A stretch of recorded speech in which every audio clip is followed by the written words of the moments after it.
Yes, people. How you doing? Welcome back to Sean Butler TV. It is Sunday night. This is episode 2 of, well, I'm not saying it's aliens, but it sure as hell probably isn't humans. And I think, oh, hang on a second. I can hear myself. Terrible start. Shut myself up, Sean, for once. Shut up. I hope you are all happy and healthy. If you're watching this later, if you're watching this now, if you want to come on and join us, we're going deep into certain rabbit holes this evening. It'll be a little bit of fun for an hour, hour and a half, 2 hours, maybe all night, depending on what we're doing. We've got John in the background wants to come on and say hello. We've got Nico in the chat. Nick, if you want to come on and join, mate, and be a part of the forensics of life and the forensics of who it is that's running the world, who it is that is controlling them. I was thinking about dabbling into the 13 bloodlines of the Illuminati, looking a little bit into that. We could look into some numerology in sport. We could look into whether or not maybe, just maybe, there's a chance that they live among us. And I got a couple of videos, because one of them was a Hillary Clinton video from the 2016 campaign trail, right? And I was watching this live. I was watching it live. It wasn't like a glitch after the fact where people couldn't edit the video, because I was watching it live on American TV when I lived in New York. And as soon as I saw it, I was like, wait, what just happened? What just happened? And yeah, look, I mean, I've got the video. Most of these things have been scrubbed from the internet now, but if you dig a little deeper, you can always find it. Let's bring John. John's disappeared. He's gone out. He's gone for a cigarette, or he left his chair. I was going to bring him in. He's back. He's back. Let's bring him in to say hello. Hi, John. How are you, mate? Hello. Good. Thanks, Sean. How are you? Yeah, good, mate. Good, good. So we got 12 people in the house at the moment. It's unusual. No, I'm usually like, by the time we go live, there's usually a couple hundred people on Spurs Talk Show straight out of the bat. But we got 12 of the best. Who we got into sales? We got Nick. Good to see you, Nick. Good to see you, mate. We got Lisa over from Mexico. Her new favorite stream. Yeah, we're going to be doing this regularly, I think. But you know what? You know what it is, right? I feel like I'm really ring rusty on this stuff, because I was wildly into this shit, wildly into it from about the age of 17 when 9/11 happened, John, right? And I remember, everyone knows where we were on 9/11, I'm sure. But I remember that, and I remember having about 2 months earlier stumbled into the comedian. I think we spoke about this last time. Bill, whatever his name was, Bill something, and then Alex Jones, who was predicting like people being like going through caves and looking for boogeymen and all that stuff. And then it happened, and I was like, there's something wildly weird about this, Building 7. And then from then on, it just set me on a path, which I would imagine I didn't grow out of it. But when the internet got scrubbed, right, when all of the channels got like deleted and basically nowhere to go, and everyone lost their living from all that stuff, you lost access. And then, you know, other things happen, right? So it's more difficult. But over the last week, I have been consuming everything I possibly can to refamiliarize myself. Thank you to everyone who's been messaging me on Twitter. And I'll check this video out, check that video out. It's been great. Look what else is great. We've got Nick in the background. Hey, Nick, how you doing, mate? Good to see you. How you doing? I've been eagerly anticipating that notification. Can I just firstly say, John the other day was fantastic. After I reviewed it, some of the knowledge he spat was just unbelievable. Wrote some notes, took some knowledge on. Thank you very much, John. Yeah, I have to apologize. I was smashed out of my head by about like 3 drinks in, and I watched like the second half of the show back, and I was like, so tonight I've deliberately not started. I've had a quarter of a cider. That's it. So I'm stone cold sober, so we can go into this fresh, and we're going to see where we go. Like I say, the rules are off. The gloves are off. There's no rules. We're going to take it where we take it. And if anyone's got any interesting they want us to look up in the chat, if you want to jump on, links right there. And John, I wanted to let you crack on first. Do we want to start with numerology in sport, or did you want to? Should we do that first, or should we talk about Jeffrey Epstein, because he obviously didn't kill himself? We want to talk a little bit about Leslie Wexner. We want to talk a little bit about Saturnism and the magic square and the black cube and all these things, that the kind of the entity that is whatever's going over in Saturn is like pushing this life force into our direction. We can go in a million directions, John, but I thought I'd let you have the first crack, mate. Yeah. Did you want to have a look at some photos I've got from Symbolism of footballers celebrating goals? Would love to. Yeah, love to, mate. Love to. Yeah, I mean, let me share my screen with you, buddy. Let me share my screen. See, this is what we're doing here, right? We're going to be trying to. Oh, hang on. I need to. Oh, sorry. You need to request the. You need to request the access. I think you do.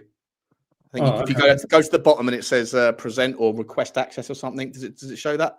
I could put. Can I put the photos in the chat and can you access them from there? You can send it to me on Twitter. Yeah. Okay. I'll do that. That's probably quicker. Okay. I'll get a second. How you doing, Nick? What's going on, mate? Good, mate. Good. This is the first day actually in 4 weeks we've not had rain here, believe it or not, where I live. So I had a nice day out in the park with the dog. Pancho's been nicely exercised. Just been a real nice, quite peaceful Sunday, to be honest. So yeah, good. Since I last spoke to you, mate, just been quietly getting on with myself and nothing to report, unfortunately, or fortunately, whichever way you look at it. Sometimes it's nice to have no news is good news, right? Sometimes it's just How's mum, mate? Firstly, how's mum? Is she all right?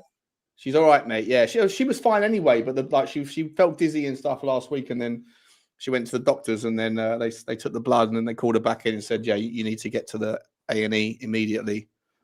And then she went to the A&E, and from what she's told me, they sent her home saying everything looks okay, but just take some time out. So what we got? Here we go. Let me get these on the. Thank you for asking that, mate. Thank you for asking. No, so we've got. Okay, how do we do this? Share the screen.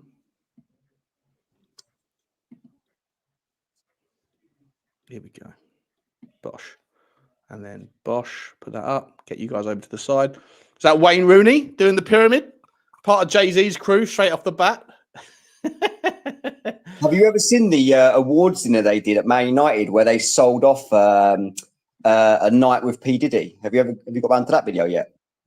No, I haven't even seen that. Who sold off a night with P. Diddy? It was an awards ceremony that the United players did, and David Beckham introduced P. Diddy onto stage, and it's a real weird one. If you can find it on the internet. I thought you were going to say like it was a Nickelodeon ceremony or something. It's messed up. Go and find it after this podcast, like whatever. Go and have a look at it. But there's basically a video online of David Beckham introducing P. Diddy on stage. And Wayne Rooney pays the most money for that particular raffle. So it's all for charity. It's a charity raffle or whatever. But Wayne Rooney basically wins and pays like a young Wayne Rooney who's probably less than 20 years old at the time. So it's an old video. Was that around the same time as when Wayne Rooney was getting caught by the Sunday Sport sniffing the panties of grannies in the local brothel? Yeah, probably not. It was probably a bit after that. Actually, he was one of the top players at the time, but he paid the most money for that night with P. Diddy. So I don't know how far you've got into the Diddy trafficking, all that. No, we haven't touched on Diddy, mate. We haven't touched. This is episode 2. You were around for episode 1. Episode 2 is just starting. So, whatever what's been said, and we can go anywhere, mate. We'll try. Listen, depending on how much this is appreciated. Right, by people that are interested in it, and I've got a feeling that there's more people that are interested in this stuff than we think. So I'll be surprised, but I'd also be surprised if this channel isn't shut down or completely hidden by YouTube's algorithms within about 30 seconds. So I spent I've got to 3,000 talking about football finance, and within 3 minutes of talking about P. Diddy and Jeffrey Epstein is never going to see the light of day again. But you know what? We'll start a Discord server and we'll spread it that way. That's what we'll do. This should add some credence to what John's about to tell us about Wayne Rooney and his symbolism with his pyramid signs and stuff. I just wanted to throw it in there that this guy basically has paid over $100,000 to spend a night with P. Diddy. So, and what he said, spent a couple of grand spending a night with P. Diddy's grandma as well. This guy's into some look, freaky stuff. Whatever. Everyone's got their tipple. I'm not going to sit here and judge. Right, whatever you're into, just make it legal, I guess. Make sure it's not like I thought when you said P. Diddy's a night of P. Diddy, I thought it was like going to be a Disney awards ceremony or something. Find the video after I've mentioned it. Write it on your little whiteboard or whatever. Notepad. But go and check it out. And he says there, P. Diddy actually sort of introducing what he's going to offer to the person that wins it. And he says like a line like, "We'll go out and spend a Saturday night together, and we'll wake up in bed together on Wednesday," or something like that. Is what he says. Wow. And Wayne Rooney's like, yeah, $100,000. And he won it, But that video has been deleted many, many times, and it's very hard to find. But if I find it, I'll send it to you. But I'm pretty sure if you do a little bit of digging, I'll dig around. Put it on your whiteboard, mate. Yeah. The whiteboard of death. Right? You've all got a Yeah. white. If you're not a real conspiracy theorist, you haven't got a whiteboard. I've got a white wall, mate, with like little strings and pins that connect the dots. You know, I've got all sorts. Yeah. Really, I will do. I'm gonna, by the end of this series, by episode 10, this whole wall that's brandly freshly painted is going to be turned into a pin board, and we're going to be deep in dive into it. So this, John, this is the so we've got the pyramid structure. Do you want to talk us through a little bit of the background of the pyramid one? And obviously, this is the shush, don't tell, right? Keep it a secret sign, which is known. Barack Obama does it a lot, and a lot of the actors do. It's an Actors Guild thing, I think, in Hollywood as well, right? Yeah, so the pyramid symbolism, the all-seeing eye. So that's quite a well-known one now. We know that that's familiar to a lot of people. But putting it above the head, so making it really prominent, and then you see. Did you see in the photo what position his head's in? Hang on, which one's this? This is this one here. Oh no, not that one. Hang on, we'll come back to that. This one. Spoiler alert. Yeah, there's sorry. there which shows him from another angle. Hang on, we'll go to the first one. This one here. Yeah. That's it. So you can see he's even bowing his head. Yeah. And he's got his arms in a shape as well, like a two pyramids. Yeah, I hear you. Do you think? Let's kind of extrapolate this out, right? Is that just him doing that as a popular thing, like trying to be on the Rihanna? You know, Good Girl Gone Bad, by the way, Rihanna, right? We've got to talk about her because her first song was Good Girl Gone Bad. No, her first song was Upon the Replay or whatever, but she was, and then what's that? Say it again. First song was Umbrella, wasn't it? I think there was one before that was Upon the Replay, or maybe it was Umbrella, and then Upon the Replay came out. But either way, like it was Good Girl Gone Bad, right? So, and apparently, like, I remember watching, we spoke about this last time, but I remember the Game came out and said that there's this 3 doors. Once you start making 50 grand a show, right, you either keep going the way you're going, you don't need any help, and we'll see if you make 50 grand again, or you choose the right side, the right door, which is like Satan worship stuff, or you choose the left side, which is like gay stuff, like compromising you that way. And you brought up a quote in the last one from George Carlin that John obviously recognised. You know, the famous quote, like, "It's a big club and you're not in it." From the research I've done, that limit was like it used to be 5 million quid. So if you'd made 5 million quid, that's when you got the tap on the shoulder to come into the club. So most of these football players have definitely been in that bracket or above that bracket. So I would think a lot of this is like homage to the club that they're in, I would think. Do you think that it's like, because there's no hiding in sport, right? Like if you're good enough, you'll make it, because it comes down to money, right? Like stepping away from the conspiracy, like logically thinking. But when you look at other things like acting, or you look at music, like Britney Spears, for example, like there's no talent there. She wasn't a songwriter. She wasn't a musician. She could barely pitch a note. I've heard that someone was a nasty piece of work when she was at the height of her downfall, and they released her unedited like practice tracks when she was like recording before the vocalizers or whatever they call the tune auto tune was put in, and she was so off pitch. And I'm like, okay, so she's made $200 million. She's obviously like completely broken as a person. A lot of abuse. A lot of people talk about the fact that you can find the wild videos that was that guy that said that, what was his name? He made a whole bunch of YouTube videos about clones and how people like Britney Spears were basically cloned to within an inch of their life. They were cloned so many times, and that basically part of the deal was that every night you would have to wake up in some cloning center somewhere and be completely like abused by anyone that was part of like the higher echelons. I don't know. God knows if any of that stuff's true. I doubt it. But when you look at sport, my point being that like sport, like you can't really hide. If you're not good enough as a sportsman, like you're not going to be, you know, I couldn't play football no matter how many dicks I was willing to suck, no matter how many sort of Satans I was willing to worship or whatever. There's no chance I'm playing for Tottenham, even if I was to get down and worship Bale, right? It's just not going to happen. But these footballers, like they're not going to have made it unless they've got the talent in the first place, is what I'm saying. Would you agree with that or not? Yeah, I think so. I just think the doors don't open. I think a lot of these people that we see as idols, like Britney Spears and Christina Aguilera and Justin Timberlake, and all the people that you'd, you know, associate with sort of popular culture in the music industry for the last 20 years, they've all been manufactured from a very, very young age. You know, it all started through Disney and Nickelodeon, and a lot of these particular artists, you know, they've probably got somebody that's, you know, taking off of them financially from the very, very beginning. So when I don't know if they anticipated the blow up in how much money these people were making, but I'd imagine it's got something to do with the amount of money that they've made. But they're products, you know, they're out there for sale, and yeah, I just think that there's some sort of type of financial conflict of interest, and that's why, like you said, like Britney Spears' parents, you know, had her under that order for 10 years where she couldn't touch her money and all this kind of stuff, you know. So I think there's a lot more to it than people realize, you know. You come in really, really early, and you're like built up to that point. Have you seen that? You mentioned Nickelodeon, right? I'm just looking for it on a different tab here. Have you seen that old Nickelodeon ad that we would have all probably experienced when we were growing up? And one of the final scenes of the ad was like it was positioned so that it was obviously not quite, but you wouldn't see it unless you saw it after the fact. There was obviously a young girl, like an actress, probably 12 or whatever, that was sort of bent forward, and there was a man in the background that was doing this, and he was basically like, it was very suggestive that he was essentially like, in a you know what? It's much easier to, like, when you've had 4 beers and you don't care and you forget what you're saying. It's much easier just to come into it. When you're still sober, you're a little bit more careful about what you say on these shows. I think so. It's probably the right way to go about it as well. But Nickelodeon itself, a few of the editing directors, a lot of these people that are in these high clubs and societies, you know, a lot of them have director and editor roles.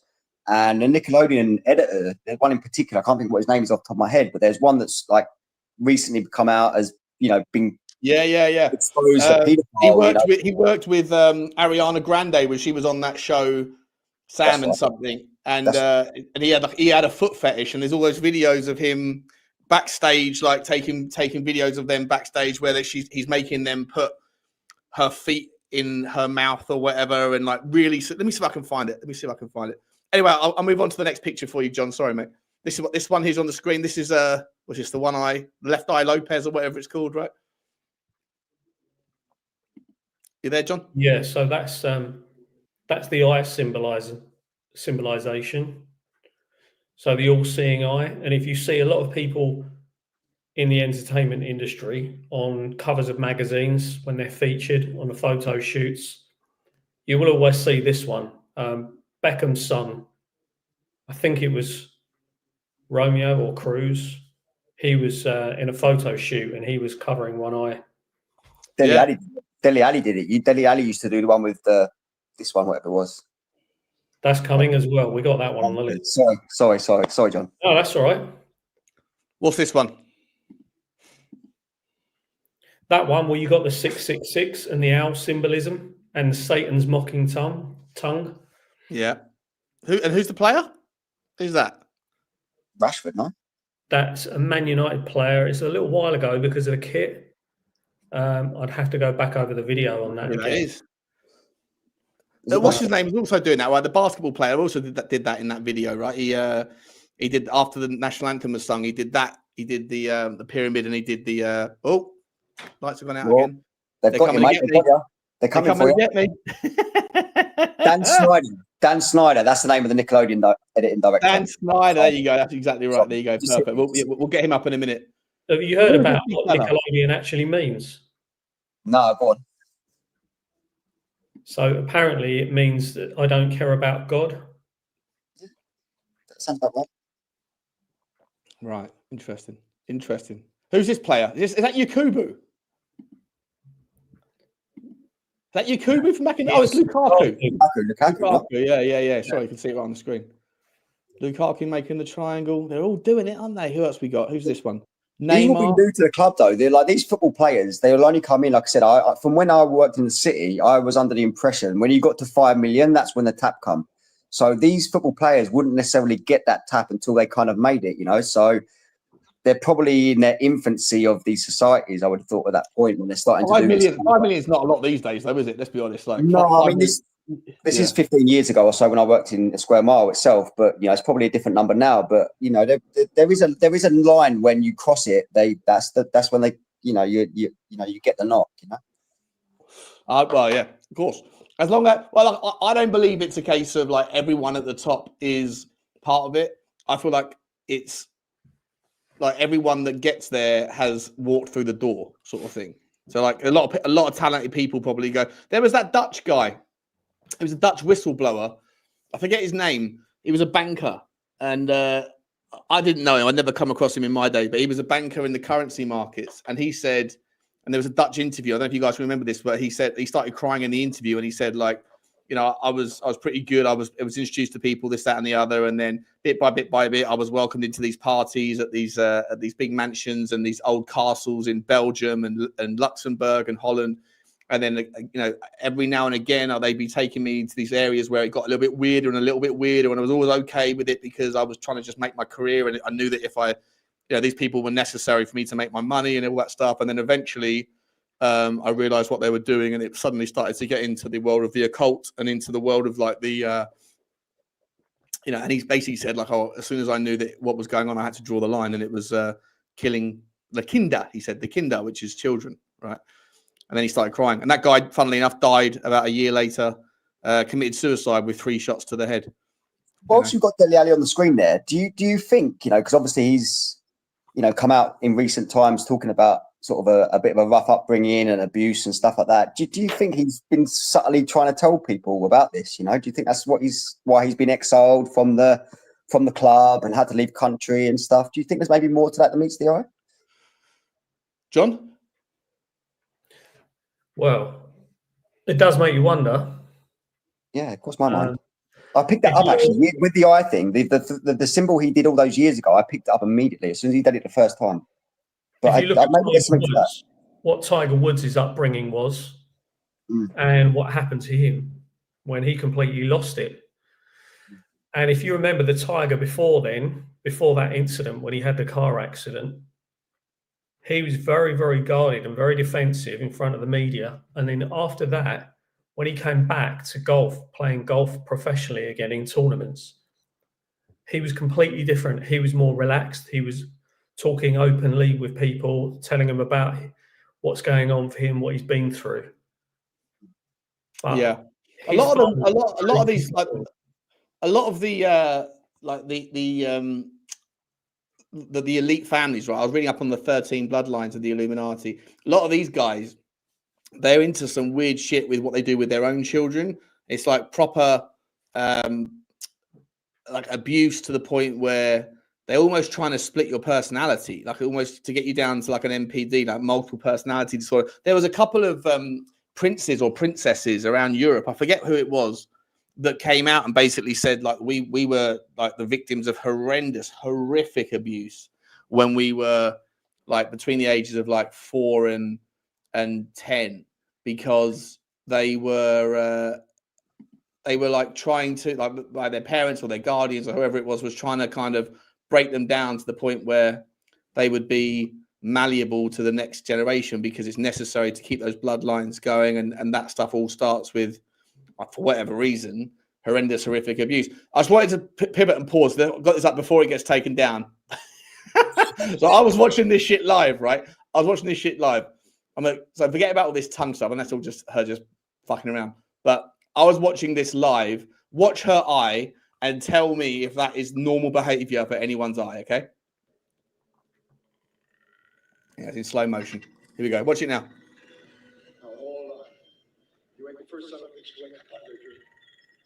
All right, so that obviously it's being reversed and slow mode there, but I swear to God, I was watching it live in New York in my apartment, and I saw that on the screen, and I went, what just happened? Oh, I'll see that shit again. And I went back and rewound it. Like, she's got some, look at that. That's wild. Either she's got some sort of like random weird, like, you know, sometimes dogs have it like a third eyelid or whatever behind the eye, but either that, or I'm sorry, something's infected her. I know it looks like a trick of the camera. I swear to God, I was watching it live when it happened. And I was like, we're familiar with mind blowing. We're familiar with shapeshifting. I'm sure John is probably going to, you know, enlighten us a bit more. But, you know, the reptilian shapeshifting conspiracy is obviously a big one. You know, like I think a lot of these high political people, you know, I think a lot of them are, you know, the Simpsons told us, you know, they're actually reptilians, a lot of them. You know, they're Yeah, playing yeah. The Simpsons. That's an episode. That's an episode right there. How do the Simpsons know, bro? How do they know what's going to happen? Do you know how? Matt Groening, who is he's been there the whole time since the Simpsons been there. He's the head guy and the director and editor, but he's actually a 33rd degree Mason.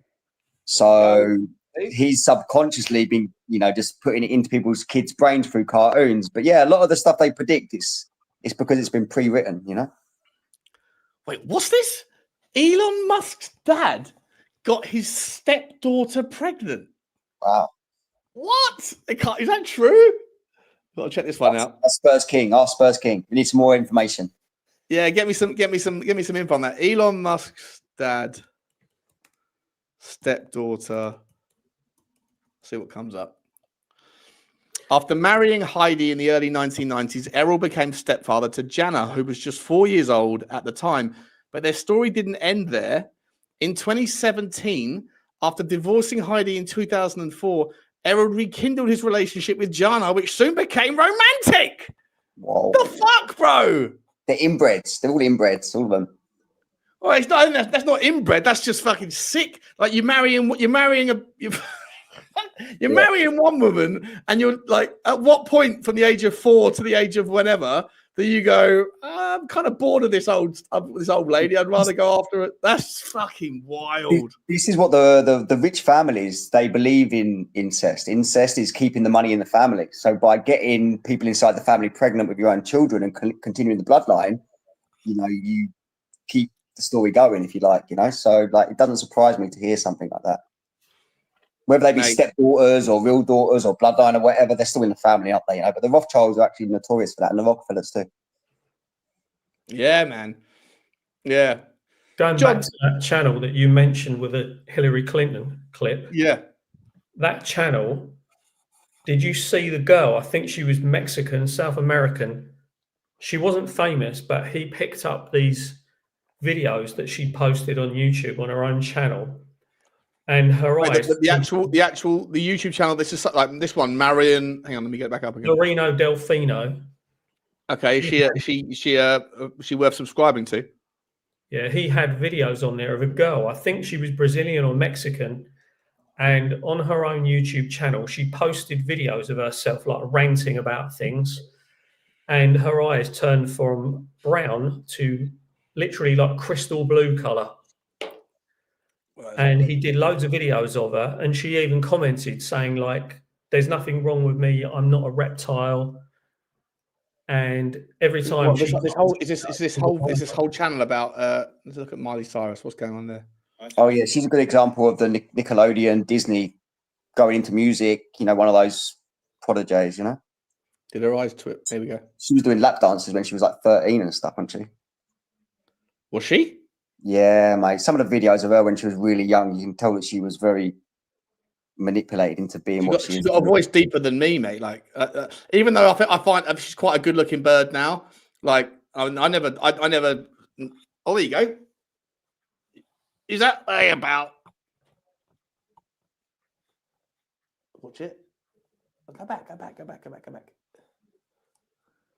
Are we thinking this is? Let me know, chat. There's 27 people in the house. Let me know. Is this all trickery? I can tell you right now for sure. Unless there was a live glitch on the camera with Hillary Clinton, I was watching that shit live. So I absolutely 100% believe, unless there was a problem with the live camera that would only affect her eye, then that was legit. But I don't know about that one. I've seen other ones as well with like the black girl who's like a hip hop artist. Her eyes go weird. There's loads of them out there. Are we thinking that there's going to be people out there that are like masquerading, like shapeshifters that are just masquerading as human beings, but actually are like infected by something? There is a 7-second delay on any live feeds. Yeah. So then that would be a reason to cancel it, wouldn't it? What's that? Sorry? That would be a reason to, like, if you've got that access, you'd cut that shit out. But if it was left in there, what are you suggesting then with that? If they've realised it in time, but some of these videos are where they can go back and edit the actual video. So unless they're live, they're a little bit more suspicious. Yeah. Because you can go back and edit a video, like some of them where they say they have a liquid crystal technology where they will go back to their original form. Let's say like they're meant to be a reptilian. So then some of the skin will show through like green and scaly, and then it comes back again as a human skin. So they say the liquid crystal technology, it filters over. So it's filtering over looking like a human. And then when it starts failing, and they'll like touch it like that when they see it, and they'll touch it, and then it goes try back and like kick it back into gear. But there's nothing to stop someone who knows what they're doing to go in and download that video and do what they do with it, work their magic, and do it every time someone goes like that or like that, and put these things in. If you've actually seen it in person yourself, then you know it's slightly different. And I actually have seen it myself. You've seen a reptile? I don't know if it was a reptile, but I saw someone's eyes turn completely black, like oil had been poured into them from the inside. That's not that's something I've seen. Joe Biden. There was a picture of Joe Biden. I'm sorry to interrupt. I'm going to let you come back to your story. Joe Biden. There was a video of him during Barack Obama's like initial campaign because he was running as vice president, and there was a snapshot where he was looking at some young girl or something, and then he looked up. And again, I don't know whether because it wasn't. I didn't see it live, but he looked up at the camera, and his entire all the white of his eye, everything was just black, like black as like an 8-ball on a pool table. It was wild, and I was like, "Is that real?" And so you're saying that's something you've seen happen as well, have you? Yeah, and literally as it happened, they turned away from me like that. So I was standing on their right, and there was someone else there, their best friend who they work with, and they turned away to me from me like that. And the other one, her friend. Wait, before you hang on. So what happened? Well, who was this person? I can't give you personal details, obviously, but it was. Was it like someone famous, like someone big time, or was it someone just a run-of-the-mill person? Yeah, everyday person. Wow. So the other person, her friend, who she worked with, looked as if to say, "Oh shit, he just saw that." Like it was literally like that, as if she's gone, really? "Oh shit, he just saw what you did," and she turned away from me, and she wouldn't look at me. And then, literally, probably a couple of weeks after, it was somewhere where I was doing some work. I got booted out. They turned on me. They became very aggressive. Really? They got rid of me, as if like they've gone, "Oh yeah, shit, he knows. I have to get rid of him." But her eyes just poured. It was like pouring oil inside them, black. I think there's more of it than you realise. I think it's, like I said, if you go back to the little season, Satan's here on Earth and the reptilians are running the show, and there's probably a lot more of it than we realise. I do believe that. Did you see? Someone's asked in the comments about. Sorry, mate. What was the second story? Sorry, John. Sorry, what about that situation? No, you said there was another one. You had another example or something. No, that was one that I saw actually. That where they did change their eye color completely, the whole of the eyes. But yeah, I've been around other people, and it just feels like we probably all felt it, but not known at the time. Where they just feel like there's no soul. Yeah, and it just feels very, very like off. Like there's something not right. Like you just can't bear to be around that person. The energy it just feels wrong. Yeah, I've had that a lot of times, but there's definitely like a situation where, like, they say that the humans got like 5 senses, like touch, smell, whatever. Yeah, I think it's hundreds of senses. Some of them are just more dampened than others. Like you can tell if you're in a pub, like watching the football. I've been in so many situations where, like, you're watching a game of football in a pub. I was in Wapping with my dad, and we were watching. I think it might have been the Champions League final or something.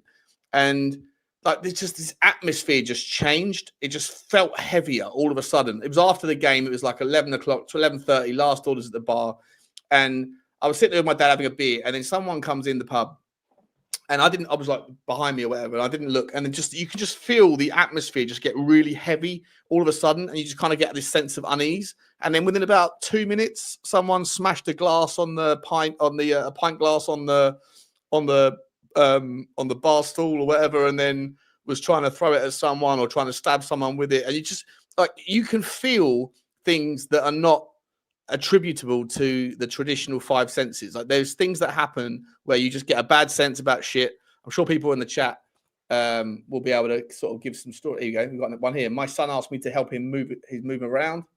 I told him I was busy listening to a podcast. He said, so I thought this was a story. It's the Spurs Talk Show again.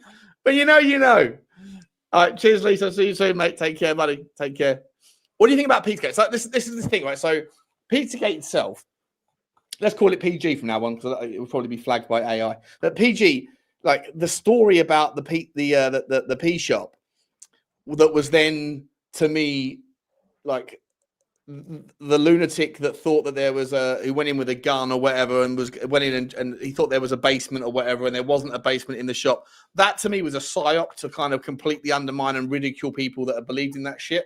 If you look at the Instagram, you won't be able to find it online anymore. That shit's been scrubbed. But if you look at the owner, whose name was James Elephantis, this right? is Comet Pizza in Washington. Comet Pizza in Washington, Comet for Ping sure. Pong. Comet Ping Pong. Yeah, Comet Ping Pong. Mm-hmm. But when that first leaked, when you saw like the trans guy that was doing the like that kind of birthday party where he had a microphone and he was talking, oh, we love children, and it sounded spooky as hell. And then you go and look at that guy James Elephantis's his Instagram and the posts that were private that when they got leaked or whatever, that someone managed to get in there and through the archive or whatever and find the things. And the people that were liking his posts and the posts that were on there, pictures of like little babies that were strapped down with duct tape, and like there was a kill room, and then someone was commenting saying, "Oh, we can have fun in there all weekend," all that stuff. And then you go and look. I went and looked at the other people's pages that were liking and that were commenting on that. All of those people were into some weird shit. And then after the fact, you go and realize that James Elephantis, Jamie Elephantis, whatever, if you actually go and translate that into French, it the way it was spelt comes across as jamais les éléphants, right? Which is another way of saying I love children in French, right? Like you kind of go, is your name James Elephantis or is it something else? And then you realize afterwards, no, he changed his name. He changed his name to Jamie Elephantis, which the way it was spelt on his Instagram was basically the French translation for I love children. There was something that was wildly weird. That whole thing had so much more to it, but because some bozo goes in with a gun looking to free kids or whatever, and the way that the media represented that, and also, did you see those emails? Did you see those emails from Podesta when Hillary Clinton's email archive got hacked and they ended up like pouring bleach over those servers? Did you see those emails? Like the Podesta guy was getting an email from some woman in Haiti saying, "Oh yeah, don't worry, the party will be here. We've got the jacuzzi water nice and warmed up." I'll see if I can drag it up. But it was like, yeah, we'll have Tom, who's 8, Sarah, who's 7, and Mikhail or whatever, who's 4, and they'll be able to join you in the jacuzzi for fun times. Like, what the fuck is that about? What is that? The reason why they got this fetish with children, I haven't heard it come up yet, but it's adrenochrome. It's the adrenalized blood of young children that have been tortured, and there's some sort of type of benefit that they find in whether it's youthful looks or power or whatever it is, but they seem to get off on the adrenochrome, the blood of the sacrificed children that have been highly tortured and ritualized, Adrenochrome has been a thing for thousands of years, mate. Thousands and thousands of years. This is what we were touching on before, right? Like the mystery religions. And we're going to go into that more in depth once I've refamiliarized myself. I'm sure, John, you might be able to bring us some knowledge on that stuff. But the mystery religions is clearly something that is like the Kabbalah, whatever it's called. Not the Kabbalah. Is it Kabbalah? The sort of Jewish sect. Yeah. Kabbalah, yeah. There's some weird shit around that. Even the celebrities in Hollywood like the guy who did 2.5 Men, not the guy who was the HIV actor, not Charlie Sheen. Yeah, the remake, the guy who was in the 80s show, Ashton Kutcher. Ashton Kutcher, nice one, Nick. See, this is it. You know what? If I was doing this by myself tonight, I'd be going off on tangents, and I'd run out of because I'm like, I can't remember him, can't remember that. But between the three of us, we can figure it out. I've got you. Yeah, Ashton Kutcher was into the Kabbalah, right? He was out there saying, "Oh, we got to protect the kids," and he's really into that Kabbalah thing. And like that's a mystery religion that's all into some weird shit. Let me know if anyone knows anything about those things. I'm not too familiar with it, but the mystery religions, the bloodlines, they're all into it. Ashton Kutcher's name is actually in a lot of the documents for some of the P. Diddy court cases. So he'll be one of the first names that comes out of all of the wild parties and the young abuse or whatever. Yeah, but he'll be one of the first names. Coincidentally, obviously, he's married to a young actress as well. You may remember from the 70s show. What was her name? Mila Kunis. Mila Kunis. But he he I got you, mate. Yeah, thank you, mate. He famously talks about being romantically involved with her when she was like 14 or whatever. So he's notoriously he's a little bit older, isn't he? Yeah, I think he's like 10 years older than her. But they've actually recently separated. She's actually Jewish as well, but they've recently separated. So I think there's going to be quite an expose that we might find. It might not start with just P. Diddy and end with Ashton Kutcher, but he's definitely involved there somewhere. He married Meg Griffin from Family Guy. Shut up, Meg. I was just thinking.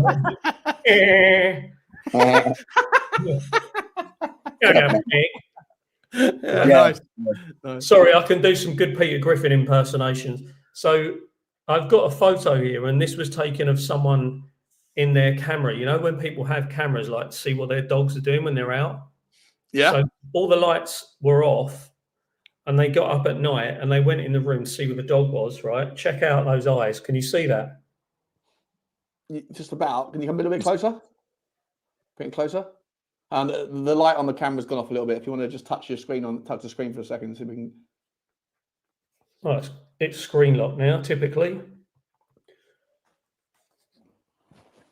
Can you see it? Kind of, not really. What does it show? Turn the camera sideways. Let's get a bit closer. See if it pivots the other way. You know what I mean? When you turn it sideways, the image should go to a bigger size. It won't. You've got screen lock. You've got turn lock on, whatever it's called, haven't you? So it doesn't reorganize itself. Did you say turd lock? That's not something. Yeah. That's something that Peter had, wouldn't it? It might. Listen, I would tolerate, even if Mila Kunis was into some weird shit. I'd probably get over it because she's just an absolute smoke show.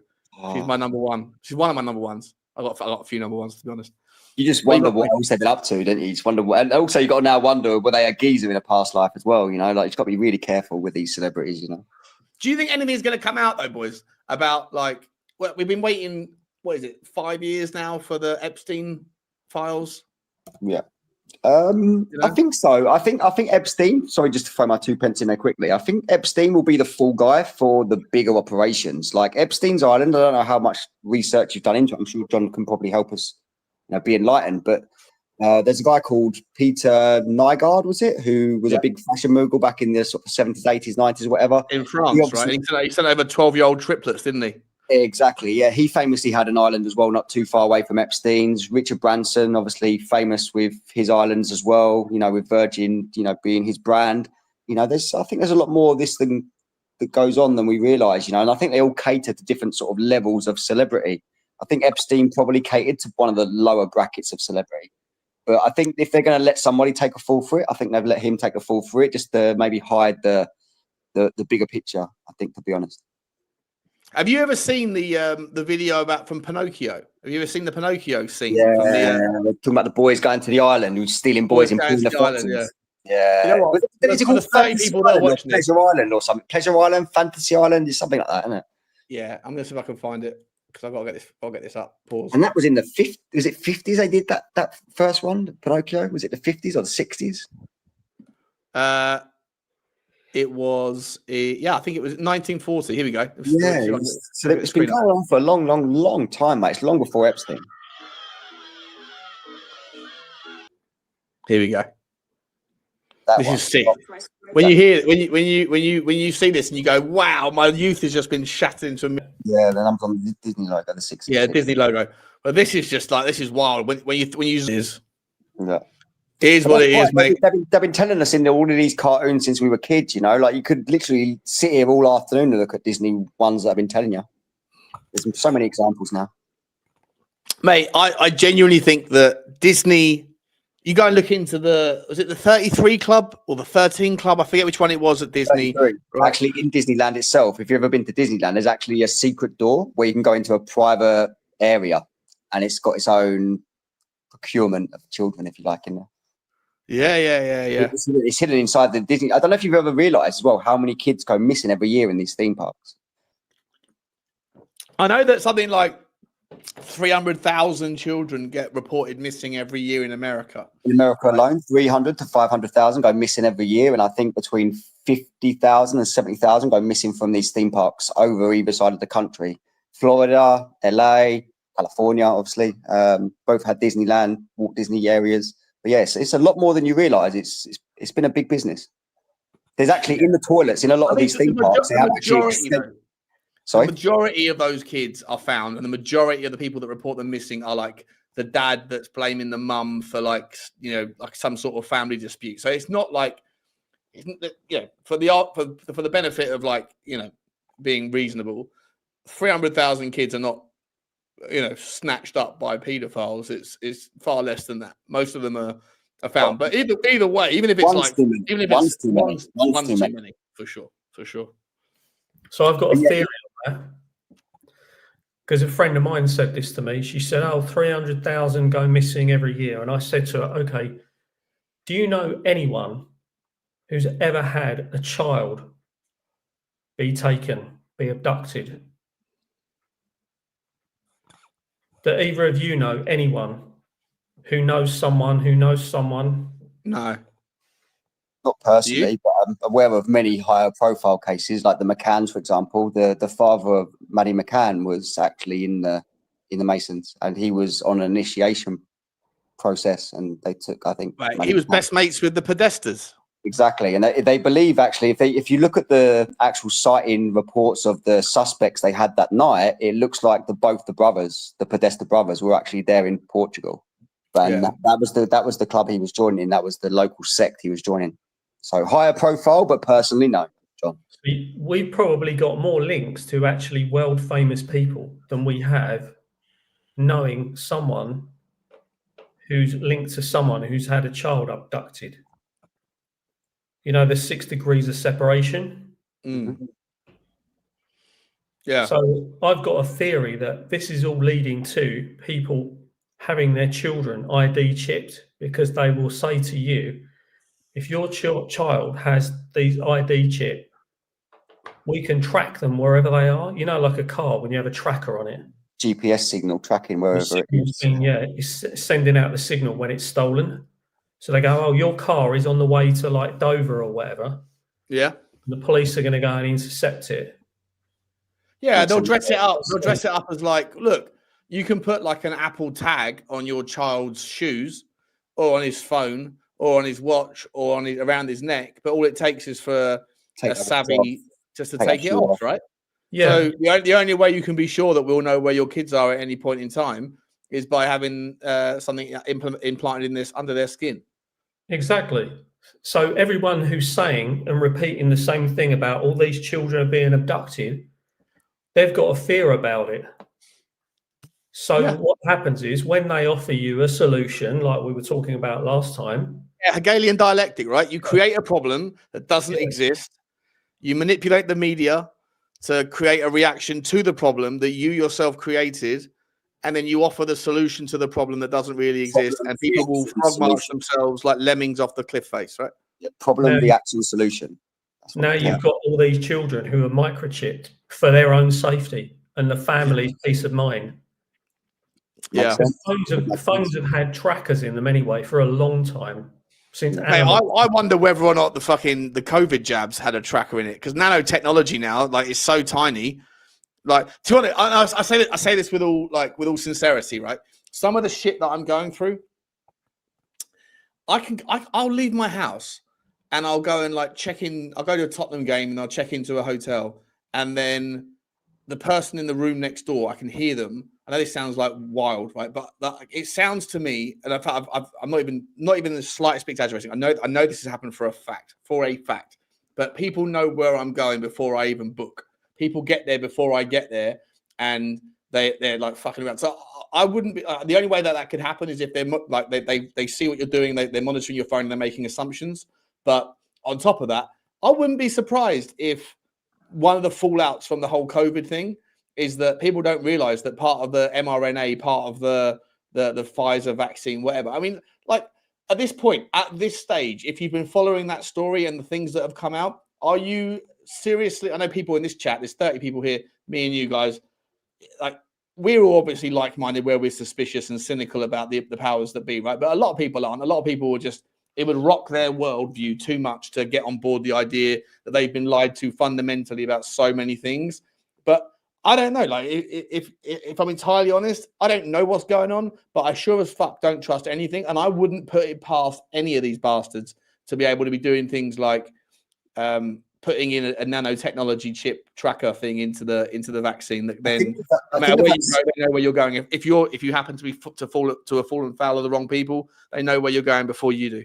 I think the vaccines serve the COVID vaccines in particular serve the multiple purpose. Actually, it not only was a slow depopulation program. Obviously, you probably started to realize that of the people that are dropping around you at young ages, but also as well in the actual chemical makeup of the vaccinations themselves, it had fetal cells, and if you've injected fetal cells into your body, automatically that kills your soul. So if you looked into the little season that we mentioned about on the previous one, and hold up, hang on. So you saying that I'm soulless now? Because I did actually have two vaccines. Oh, you did, yeah.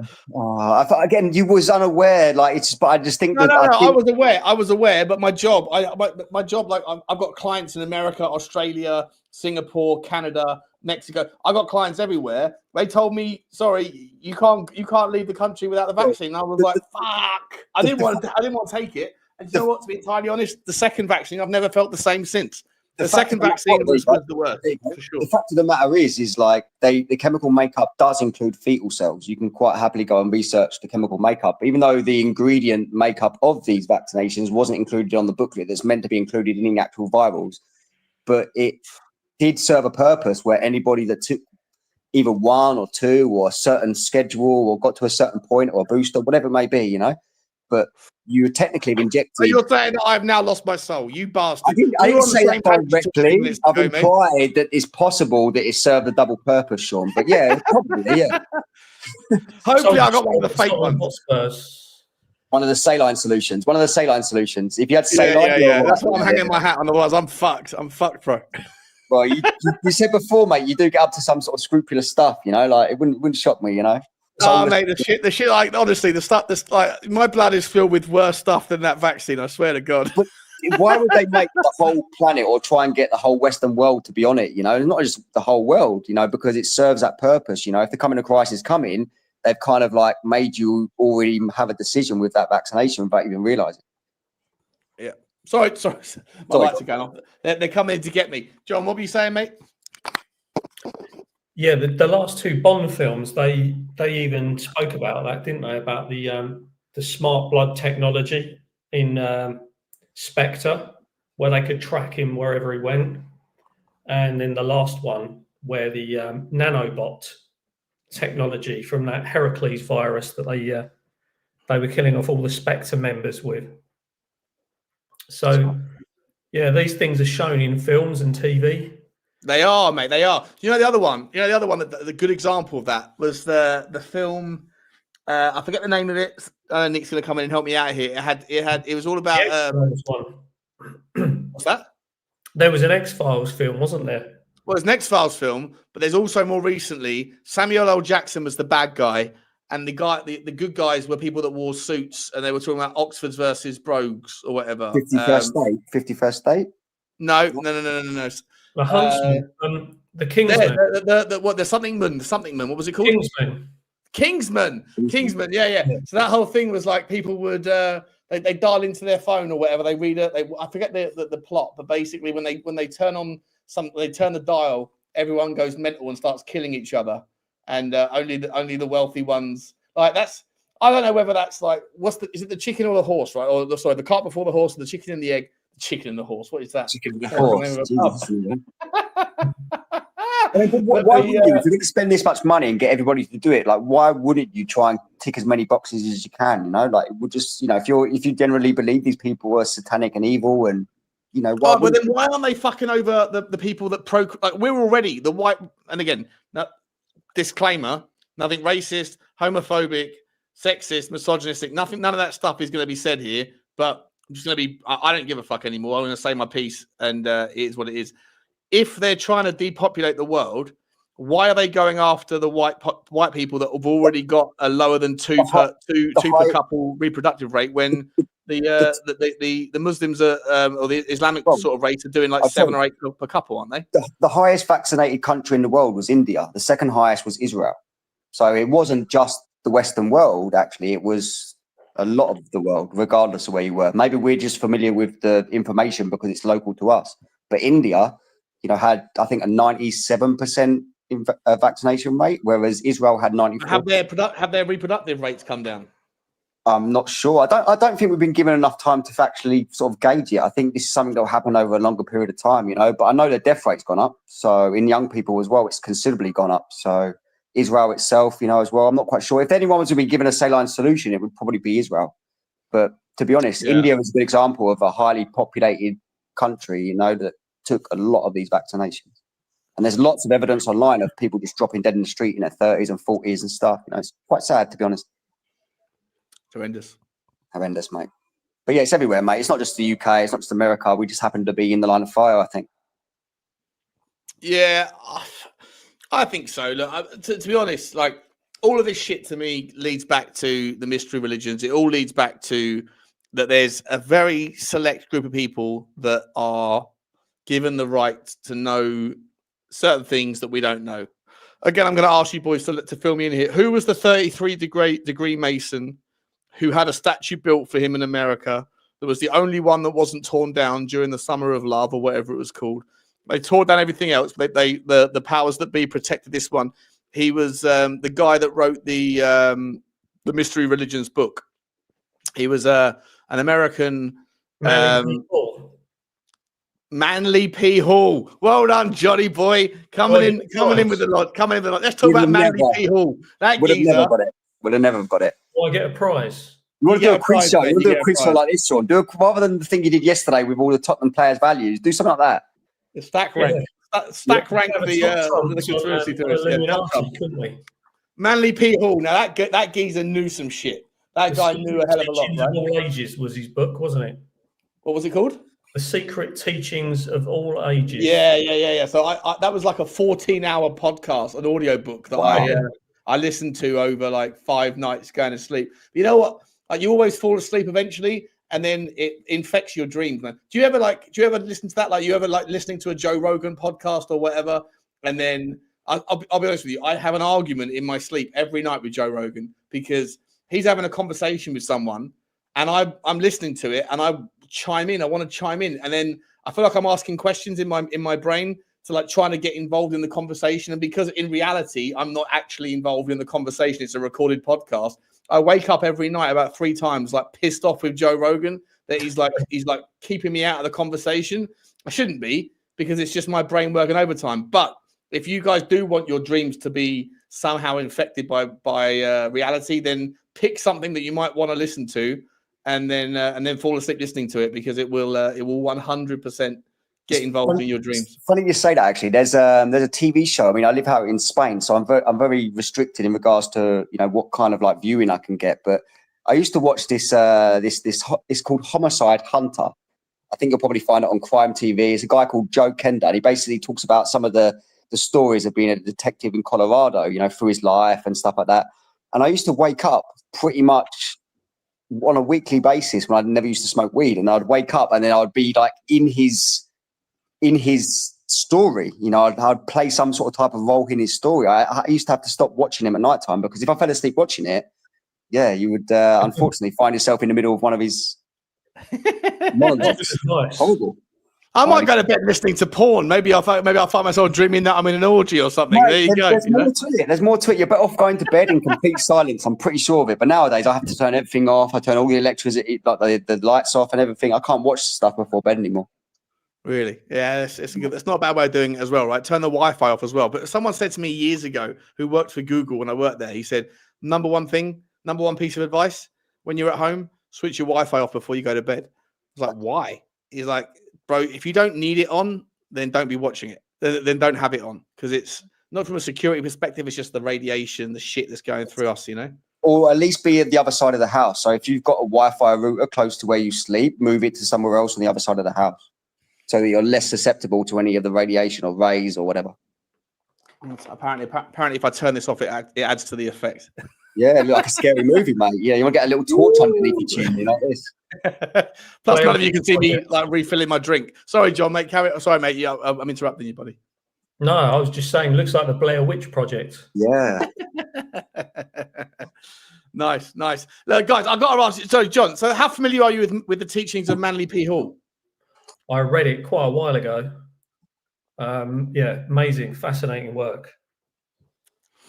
Do you think that this guy was dialed into some shit, and that he's an example of someone that had a lot of influence in the 1800s, and that ultimately, you know, are we working in a world here where the people that get to the, let's not forget, right? Like every single president, every single one has got a standard deviation. We're talking earlier about the 6 degrees of separation, right? But every single one of them has either a two. Nice. The light's too far away. I'm not going to do it. No, it's okay. It's okay. You have to get closer to the. You have to get closer. There we go. Nice one, mate. Nice one, Johnny boy. Are we in a world, right, where there's a reason why every single president, every single one, bar zero, has a ridiculously closer relationship with every single king and queen in Europe than the standard off chance sort of 6 degrees of separation that would exist with any, like me and you, Nick, or me and you, John? Like, there's a chance that, you know, that we're not going to be third cousins. We're probably like ninth cousins somewhere, right? But these motherfuckers, even Barack Obama, like a black guy, is closer related to King Charles than you or I or anyone in this chat would ever have been. Like, there's something to that, and I think it comes from the bloodlines. I think it's the Merovingian bloodline. I think it's the Kennedy bloodline. Even though we have to talk about the Kennedys, not necessarily the assassination thing, but the Kennedys were a bloodline of the Illuminati, the Rothschilds, the Vandervelts, the Dupont, I think they're called. We have to do a series on those boys as well, those guys as well. Yeah. John? Yes, not really a coincidence, is it? When there's so many, maybe like one or two, but the Bushes in particular, they've got strong links to our royal family, the current royal family, that is. So yeah, it's a bit too accurate, isn't it? How can it be that random? I think as time's gone on as well, I think more people have come into this club. So I think like the Obamas you brought up there, I think his mum was called Ann Dunham, but his father was a very, very wealthy man. I think he was one of the 100 richest men on the planet, the person that adopted him. So I think as time has progressed, I think it's come away from like literal bloodlines of royalty to selective people that have, you know, initiated themselves in through ritualization or taken positions of power over time. You know, I think, you know, the Bushes themselves. I think Bush Senior was one of the top CIA operatives who are regarded as one of the highest security clearances in America. They have a higher security clearance than any president. So these people were very enlightened, if you like to put it like that. Talking about enlightened, I need to re-enlighten my room because I can't see shit, and I need to. It's good fit, though. You look good on the camera. It looks good on the camera, I must say. Appreciate that. I feel like I'm about to walk into a scary movie. I really do. You're already in one. Yeah, you are already in one. That's the thing, right? That's the thing. About it. What are we saying about 9/11, boys? Cool. Where do we start with that one? This is the conversation that gets you cancelled, mate. I don't care. I don't care, mate. They're like, fuck it. They've taken my privacy already. These fuckers. I don't care, mate. Yeah, they'll start another channel, and you guys will hopefully follow. You know, 9/11 seemed to be the reason to go into particular wars. It seemed to have served a great purpose. You know, regardless of whether you believe in the actual physical event happening or what you think happened that day. You know, the repercussions of that event, you know, was a big war in the Middle East that has destroyed lots of artifacts and, you know, spread a lot of, you know, terrorism around the Middle East. And I think the objective is for them to eventually initiate a war with Iran. I think that's the ultimate objective with all of this. And I think that was just one of the starting points. John? Yeah, I'm along the same lines as well. And when I was first made aware about the actual background of what the intentions were, was a friend of mine years ago who I used to go to Spurs with. He was from Turkey, and he said to me, the Americans did it. And I said, don't be stupid, you're talking nonsense. And he said, you don't realize what the Americans have done throughout history to their own people for their own gain. Yeah. And how they're vilified all over the world.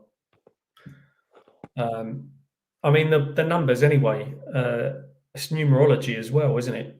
The 9. Yeah, you got to talk to me about some numerology shit, mate. I want to bring in this so the 666, right? The six. But bear in mind the black. You know what? Get this shit up. Bring you back up for a second, Disney. I'm here to learn about the Saturn stuff, mate. That's what I'm here for. Yeah, man. Listen, Saturn is. Watch this for a second, right? So this is just a little quick short for us. Have you ever wondered why, if you minus all of the numbers on a clock, it adds up to 6? Well, here's why. 6 is the number of time, space, and matter. It represents the three-dimensional material world. Up, down, left, right, backwards, and forward. It's a 6-sided cube. 60 minutes in an hour, 60 seconds in a minute, 24 hours in a day, 2 + 4 = 6. That's 666 in total. Which is why you see black cubes everywhere you go, or the Nintendo GameCube. Jesus' cross is a cube unfolded. Jews wear a cube on top of their heads. And there's a reason why we say think outside the box. This is where it gets a bit crazy. 666 is the exact same structure of carbon. And your body's made out of carbon. The body is the mark of the beast, the mark of this three-dimensional material world. When the Bible says Satan, who's the god of this world, it represents Saturn, which is the god of time. Everything dies in time, therefore time is the god of this world. It rules this world. Everything physical began as a thought in the mind. The physical world is a shadow or an effect of thought. Therefore, your physical body is stuck in time, but your mind is outside of time. This is why your mind can go in the past and the future, but your body cannot. Thinking outside the box is a term referring to thinking outside of the physical plane, which is activating the light bodies, the eternal self, also known as astral projection. What I'm saying is your body is nothing. You are not your body. You are the eternal consciousness, which is not bound by the physical plane. You just have to awaken these other bodies. 666 is you, the beast, when you're in your lower nature. God is the higher mind, which is the divine spark within you. Jesus and Satan, heaven and hell, are states. Right, just quickly, right? This geezer, his channel's called There's a Glitched Bustle in Your Hedgerow. Hang on. If we go back to it, there's 30 people here, right? If 16 of us hit the subscribe button on that channel, he'll also be on 666 subscribers. Let's do it. I don't know if you can see that. Hang on, you can't see it, can you? There you go. Look. He's on 650 subscribers right now. If everyone goes and smashes the subscribe button, 651, right? There's 15, 20, 30 people watching. Go and find that channel, and then I'll be the first one to comment going, not only is your content about 666, but you're welcome. 666 on the subscribers. You're fucking part of the problem, mate. You're part of the problem, bro. You're in the workings. Just my 2 pence on the 666 thing. I believe the carbon atom, which man is made up from, is 6 protons, 6 electrons, and 6 neutrons. So I believe the actual like original starting point of the 666 is like the chemistry makeup of man. Yeah, mate, listen, 666 for sure does not have to necessarily always be Satanism. It doesn't have to be representing evil, but maybe it does. Maybe what it's really saying is maybe we're in hell. You know, maybe we are the souls that are trapped down here in this physical form, but through the 666 of carbon, which is what carbon is 94% or something of what humans are, right? Something crazy like that. Us. What's that guy's channel called, Sean? There's a glitch. It's called. Let's look at it. Here we go. There's a glitched bustle in your hedgerow. If you can see it there, THERE''S a space A glitched BUSTLE bustle in your hedgerow. He's now on. He only got 31 views 3 weeks ago. I quite like that video. It's quite little. Because he's got a channel name like that. If you had a channel with a bit more of an easier name to understand, he'd probably have more views. Yeah, come on, mate. You got to learn the ABCs of YouTube, mate. Just call it like I don't know. I'm not saying it's aliens, but you know, I've seen it on Conspiracy Instagram. 101 or something, you know. yeah, exactly. Ethereal University on Instagram. Is he okay? Or maybe this is just a guy who's ripping off that guy's content. I don't know, but either way, 666, grandfather, old father time, Saturnism, Satanism, the black cube. You see cubes fucking everywhere. There's a cube outside the city of London. There's a cube in Norway. There's a cube outside Google. There's a cube, the cube in Mecca. Something about the cube, my man. Like the cube is, and like I say, if you break the cube down in a two-dimensional format, it looks like a hexagram. And that's the hexagram on Saturn. The North Pole of Saturn has a fucking perennial storm that creates 800-mile-an-hour winds. How do you know? How do you know? How do I know? Yeah. Well, I don't know. I'm just, exactly. That's the problem. I remember okay. What we're doing here? We I was going to say, right, because I noticed the other day, Johnny digged me out, right, on one of your shows you did the other day. He was at the end of it. He went, and the earth ain't flat. And I was like, right, I'm going to get you, Johnny, at one point. But the point is like, the point is that everything we know someone has told you. Unless you have physically gone and seen it and done it and put your fingers on it and touched it yourself, you are in exactly the same boat as everybody else. And we're all learning. So you can't say anything is a fact unless you have, like John said earlier, unless you've seen it with your own eyes and touched it. So this is where you need to break it back down like that. And you need to start at that point for everything. You know, and this goes for every conspiracy and pretty much everything you've ever learned. But you can't say anything's a fact about Saturn or, you know, the rings around it or the Earth. You know, you just can't. And if those rings, though, to me, it's like, look, listen.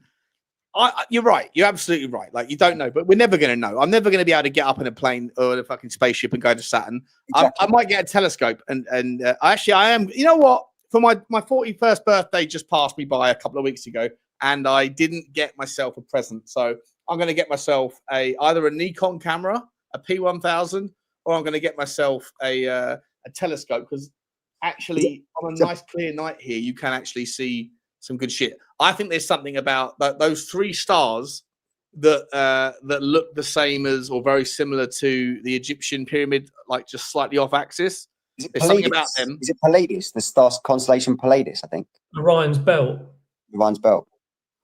Yeah, I think they are. The Pleiades, aren't they, on the Orion's belt? Yeah, the Pleiades. That's it. The Pleiades. Yeah, you're right. Yeah. It's always fascinating me. When I used to live in Barcelona, I used to have a beautiful attic, and I used to be able to see the stars every single night. And I used to be so fascinated, and I was always drawn to Orion's belt, always. And I took thousands of pictures. But the camera you want is a Nikon 9000. Well, is that 9 times better than the 1000? Is it? Yeah, if you want to go and start taking pictures of like the stars and the moon and stuff, the one that, you know, a lot of people were familiarized with, sort of, you know, being able to really get good pictures, is the Nikon 9000X or whatever. But it gives you like the ultra zoom. So, but yeah, I've always looked into buying one myself. I never got round to it, unfortunately. But I would like to have one of those too. That's yeah, the Pleiades. Another name for that is the Seven Sisters. Exactly. Seven Sisters train station near the top. Yeah. How many pubs in the UK are called Seven Sisters Pub? Do you know, just off topic, my local pub 200 meters from my house is called the White Hart. It's owned by a Tottenham fan. I went in there last Thursday night. No, so it was a couple of Sundays ago, a few Sundays ago.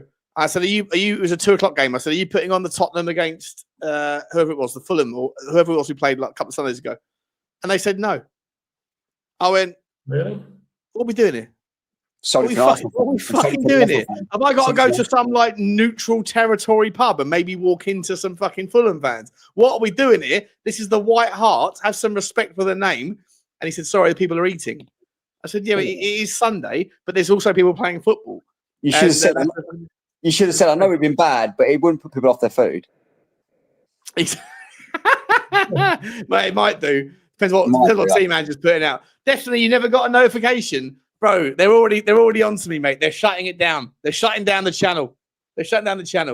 30 people have been a part of this. By the way, smash a like, guys. I don't know how many of you are watching this still, but smash the like button, smash the subscribe if you haven't already, and participate. Listen, we're going to be doing more and more of this, but I'm going to get more organized with it because I've got loads of like somewhere on some old file system, some old USB stick. I've got like thousands of PowerPoint slides where I used to make this stuff up.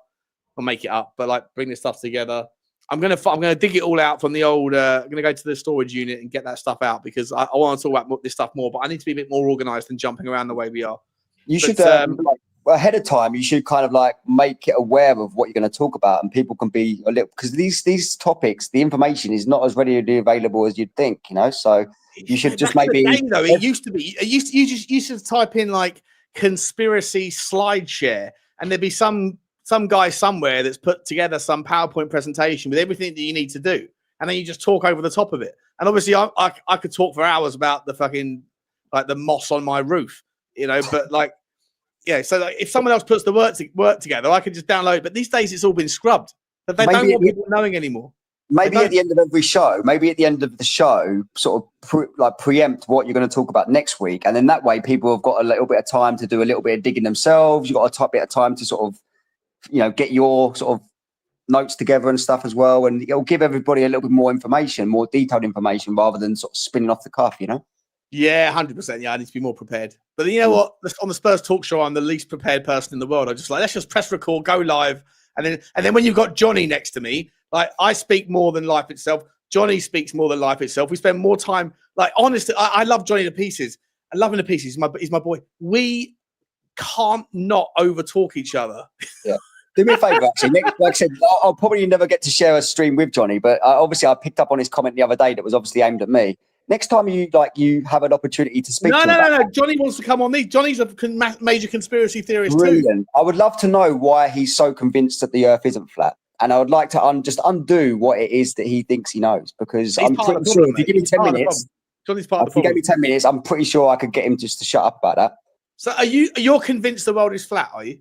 Mate, I'm just through my extensive research and unwinding of truths, I'm pretty sure, yeah. I'm if I was to put money on one or the other, I would put it on flat. I would. If you had to have all of you, I love playing this game. I played this game with my parents, right? With my dad, who's like dismissed me for 20 years about this stuff. And I love him to pieces.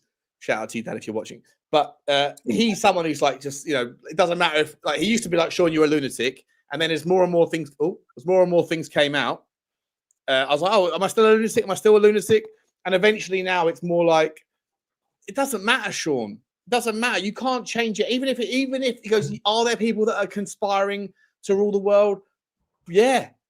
Are there maybe intentions to have a global currency? Possibly. I was like, that's not what you said 15 years ago. You said there's no chance that China and America and Russia will allow. You know, anyway, long story short, these days he's more like, I can't really argue with him on the basics. So now I'm going to pivot the argument towards you can't change it anyway. So how do you make money out of the trade? What's the trade, essentially? Like, if you think what you're thinking is true, then where do you put your money in the stock market to make sure you're okay? Okay, well, this ties back into everything you just said there. Is basically the reason why they've given us the internet over the last 20 years is because the end goal is to put them on some sort of type of like digital finance system. You're probably aware of the upgrade in finance that's happening to digitization and cryptocurrency playing a role in the foundations and the infrastructure of this new system. It's just a case of they've had to give us the internet to get us to where they want us to be. But unfortunately, by giving us the internet, we've been able to be informed about a lot of stuff that they didn't anticipate us being interested in. And this is where a lot of this conspiracy comes from. So we've been able to educate ourselves. None of this stuff comes from school learning or teachings. There's no classes you go to. This is just soul searching. There's a lot of psyops though as well, right? Like the powers that be are that smart that they will have gone, shit, the internet's becoming dangerous, right? Like there's people out there with these wild opinions that like we don't trust the media anymore. We have to clamp that down. At the same time, you know that there's going to be people out there that are pretending to be on the good guys' side that are really bad guys. You know? Yeah, but if you've got a little bit of Elon Musk earlier, I'm not sold that Elon Musk is a good guy. No, he's not. 100% he's not. I'm not even sure if Donald Trump is.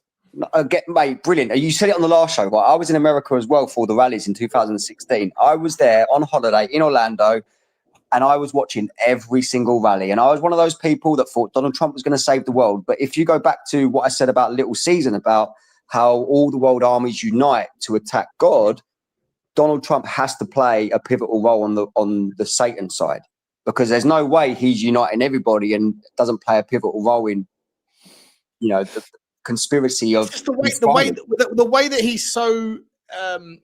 Again, you have to disclaimer here because I know a lot of Tottenham fans are Jewish, especially, but no one criticizes the. It don't matter what side you're on, whether you're a populist or whether you are an establishment. No one goes after the Jews. You're anti-Semitic for just bringing up anything, for just having an opinion. You're anti-Semitic. They've even blackballed it from a very early stage, and this is a telltale sign of the stuff you should be talking about. But you can tell by Donald Trump's allegiance to Israel and Jews where his bread's probably. But is that just because at the end of the day the Jews control the money supply? Maybe, potentially, but if, like I said, you know, he's playing a pivotal role in one of the biggest positions in the world. You know, like you don't get to be there unless you are on side with the people that are running the show. So I just don't know why Israel is so influential. I don't get it. Probably the land. It's probably something to do with the land. It's probably something to do with the location of Israel itself, I would think. Yeah. There's one battle. On that basis, then, so is personally, here's my conspiracy theory that no one's talking about. You want like a little bomb drop for you? Let me get my pen for my whiteboard. Go on. I believe that the Suez Canal is the most important part of commerce globally, right? Yes. If whoever controls the Suez Canal controls the pathway from the Far East into Europe, and then it shaves like 23 days off the time of travel to get big shipping containers.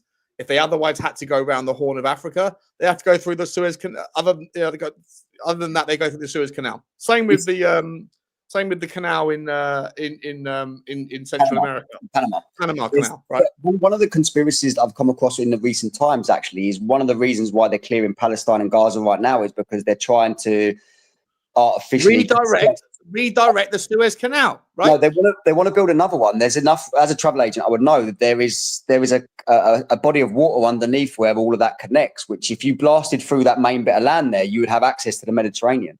But exactly right, and then it's so they can. That was my conspiracy theory, right? And it was like 30 years ago. Some Jewish doctors proposed it. It was called the Ben Bashine line or something like that. I forget the name, but he said easiest way to control shipping is to control the Suez Canal. Egypt currently get all of the tariffs that are taken from all the ships that are going through. The Egyptian people get it. It's actually the Suez Canal. I think is it 80 billion a year or whatever it is they make off of that canal? It's actually designated to the population of Egypt. Right. What Israel want to do is they want to make Gaddafi. I'm not sure it is anymore. Oh well, I'm not 100% sure, and correct me if I'm wrong, but you know, I was under the impression that there's not a single beneficiary of the profits or the money that comes from the Suez Canal, but the Panama Canal is owned by China. Suez Canal. Yeah. The Panama one is owned by China, so China right now are the beneficiaries financially of whatever goes through that canal and the tariffs that are paid. But the whole objective is to eradicate the Suez Canal's profit that goes to the population of Egypt and redirect it to a smaller circle of people, and that would be why they would want to clear the land and build their Israel and America. That's why Donald Trump wants Greenland, because under Why did anyone care? Why does no one care about Greenland? All of a sudden they do, or he does. It's because of global warming. Suddenly the ice waters are melting up there, so you can control that part of the destination of travel as well. It makes a lot more sense on a flat map as well. If you look at Greenland on a flat map, how close that would be to the center of the Earth, like you would understand that. Got a question for you here, mate. Got a question for you. Someone's asking. Spurs King's asking this. Can Nikos explain how volcanoes work on a flat Earth and where the lava comes from? No, not really. No, I'm not really a volcano guy, to be perfectly honest. No, yeah, I don't want to even try and even throw 2 pence at it. Like. No. Yeah, fair enough, mate. Fair enough. Are you a flat Earth guy, John? Yes. You're flat Earth as well. And I'd like to ask Spurs King how they can explain how volcanoes work on a ball Earth. Checkmate. Ah, bang, bang, bang! Fight going on. Talking about there's obviously a current of lava that flows underneath the surface of the Earth, and there's obviously exit points, and these are just ventilations, that relieve some of the stress, of the Earth's movements. It doesn't necessarily mean it's a round ball because there's lava spitting out here or whatever. I wouldn't have thought. I don't know enough about geothermals to understand that. No, I mean, it's a bit above my pay grade, unfortunately. That.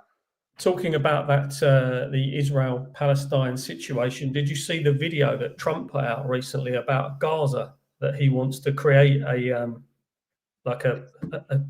paradise in Gaza, paradise for everybody, or whatever he called it.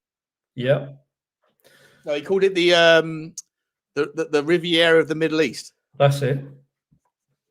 Yeah, I think it's all about. I don't think it's about. I think it's all about getting that land, like we were just talking about there. I think that land, if you create that tunnel for that secondary port, it has to go through Palestine, Gaza. If there's if there's a war, there's a benefit for someone out of that financially. Yeah, and I don't mean the people that live there. I'm talking about the controllers. What benefit is there of that war? Because wars are good for economies, for a start. Wars are good for selling weapons, but there's a benefit of it. But not only now are we seeing wars, but we're seeing weather events which are changing landscapes drastically. Weather events. Yeah, let's talk about that shit. What happened with the Thailand earthquake? What are we saying there? Or the earthquake in where was it? It was in Burma. Myanmar, yeah. Which is Burma. coincidentally, that's also the area of the world that China think that they own and the rest of the world think that they don't, etc. Like it's a contentious area, right? Contentious. One thing to keep an eye on, whenever you see these earthquakes, always keep an eye on the depth of the quakes. If it's at 10 kilometers, this is the depth where they believe the tunnels are. So if you believe in the labyrinth of the tunnels that go around the world, and this is what a lot of them use, the trafficking routes and stuff like that, anything around 10 kilometers, you should, look at it with a sort of side eye a little bit, 10 kilometers? 10 kilometers, yeah. They've got tunnels 10 kilometers deep, Nick. Apparently so, yeah. Apparently so. This is where they're doing explosions and they're clearing tunnels. And I don't know if you come across the term DUMB, D-U-M-B. Yeah. The deep underground military bases. This is where all of these explosions happen. They all seem to be coincidentally at 10 kilometers. So the general consensus is that's how far these tunnels go down. You might have seen the pyramids, the recent discovery in the pyramids in the Gaza plateau, but they've come out and said that there's 3 kilometers of structure that goes down here. That's how far they've got. Who's saying that they don't go down to 10? Well, I'm just saying, like, it's a long fucking way. Do you need to go down 10? Like after about 100 meters, like no one's really looking, are they? Well, the devil's had 1,000 years down there. He's probably been busy. I think those Egyptian pyramid thermals are bullshit. I think they're a distraction for something. What sort of thing are you thinking? Through those thermal images. Yeah. They're as blurry as anything. Yeah. And then they're saying, oh, this is what it looks like. And then they say, oh, this is what it came up like on the imaging. I think it's a slow red pill, John. I think this is a kind of red pill for the general masses, that there's underground labyrinths of tunnels that span the world. And this is one of those small seeds that they plant that they're, in one of our ancient civilizations, they lived underground and they had all this stuff under here. Oh, in a second, it goes everywhere. I think it's that kind of like small, progressive, information that eventually will become something a lot larger. Yeah, it's for their benefit, not ours. 100%. As well, Destiny's also a flat earther. If the Earth was round, why does a plane fly straight? Okay, this is one for you. This is the one for you. I didn't want to go down. I didn't even want to bring it up because of the last show, but I will do this. I've got a couple of friends been in travel as an agent for pretty much 15 years of my life. I know 2 people from school that become pilots. One graduated through Tiger Airlines in Thailand, eventually worked for EasyJet, and now is a captain for Etihad Airlines. If you ask any pilot, do you have to account for curvature when you fly across a plane? When you're flying, how much curvature do you have to account for whilst you're flying? They will all tell you that they don't have to account for any curvature. And in support, I don't subscribe to flat Earth for what it's worth, but in support of your notion, the longest land-to-land bridge in the world is something like 10 kilometers long. Yeah, I forget where it is. And the architects do not have to do not have to. Just a surveyor. Just if you've been an architectural designer, a surveyor, if you've got any of these basic kind of, you can be just trained in the UK in any university. You're not given any movement for curvature. There's not any education that has to incorporate the consideration for curvature. But if you, you wouldn't have to over like a 20-meter building. But if you're creating a bridge, if you're creating a bridge, you would have to. If the bridge was 10 kilometers long, then you'd have to factor in at least about 10 meters worth of curvature. But they don't. They don't have to do it. So there are wild anomalies that give the flat Earth idea legitimacy. But the only problem I would say is that geezer did go down to Antarctica a couple of months ago. I think that's fake, mate. I think that geezer that you mentioned in the last show, you mentioned that you started off the conversation with this expensive, this rich guy, like a lot of this information is controlled. And it wouldn't surprise me if, a lot of that is fake with AI and CGI these days. Like, you have to be skeptical of everything. But yeah, he might be a paid shill. They might have got a tap on the shoulder and look, I'll give you a 25 grand flight ticket, but also if I give you another 250 grand, can you fucking please like debunk this? Because listen, I don't trust. I'm open-minded, mate. I am not married to the ball Earth. I'm not married to any concept. I'm really not. This is what I'm sure is that 9/11 was not what it was said to be. No chance that Building 7 fell at free fall speed. That whole thing was swept under the radar. There's no chance that Donald Trump's assassination attempt was just some random fucking accident that like slipped through the net. There's no attention to that. There's no chance that weather modification is not taking place. There is no chance that Afghanistan and Iraq was not a wild conspiracy. And that's just the basic. That's just the basic things that people just gobble up and go. And the same with COVID, right? Those 5 topics are just so obviously a load of bollocks. Obviously a load of bollocks that once you agree, once you get on board with that, then anything below that is up in the air to me. I'm okay with any of it. I would implore anybody that is skeptical about the flat Earth, next time they're on an aeroplane, ask to speak to the captain and just ask him how long your journey is and how much does he have to account for curvature. And when he says, "Oh, we don't do that here," the answer is given to you by the pilot. And some pilots will actually even tell you the Earth is flat, but they're not allowed to say it because they lose their job. But it has been documented many times on the internet. You go on YouTube and you can find pilots that have spoken up about it. They would be the best judges of what shape the Earth was. Because if they were flying around on a fucking ball, they would constantly be on curvature. You mentioned it on the last show as well. It's 8 inch per mile squared. So you would have to be, if you're flying an airplane that's going 500 kilometers an hour, you would have to be constantly dipping that nose for the curvature. Constantly. Say the globe people say we're spinning at 1,000 miles an hour. Are we calling them globetards, John? How the hell could you land any aircraft on something that's spinning 1,000 miles an hour? Yeah. If you're flying an aircraft and you're trying to land on a small runway strip and the land below you is spinning that quick and it's going 10,000 miles an hour through space. The quickest route of travel, sorry to cut you there, John, but if that was the case, the quickest form of travel wouldn't be getting in a plane and going somewhere. It would be going in a helicopter up in the sky and letting the land move beneath you.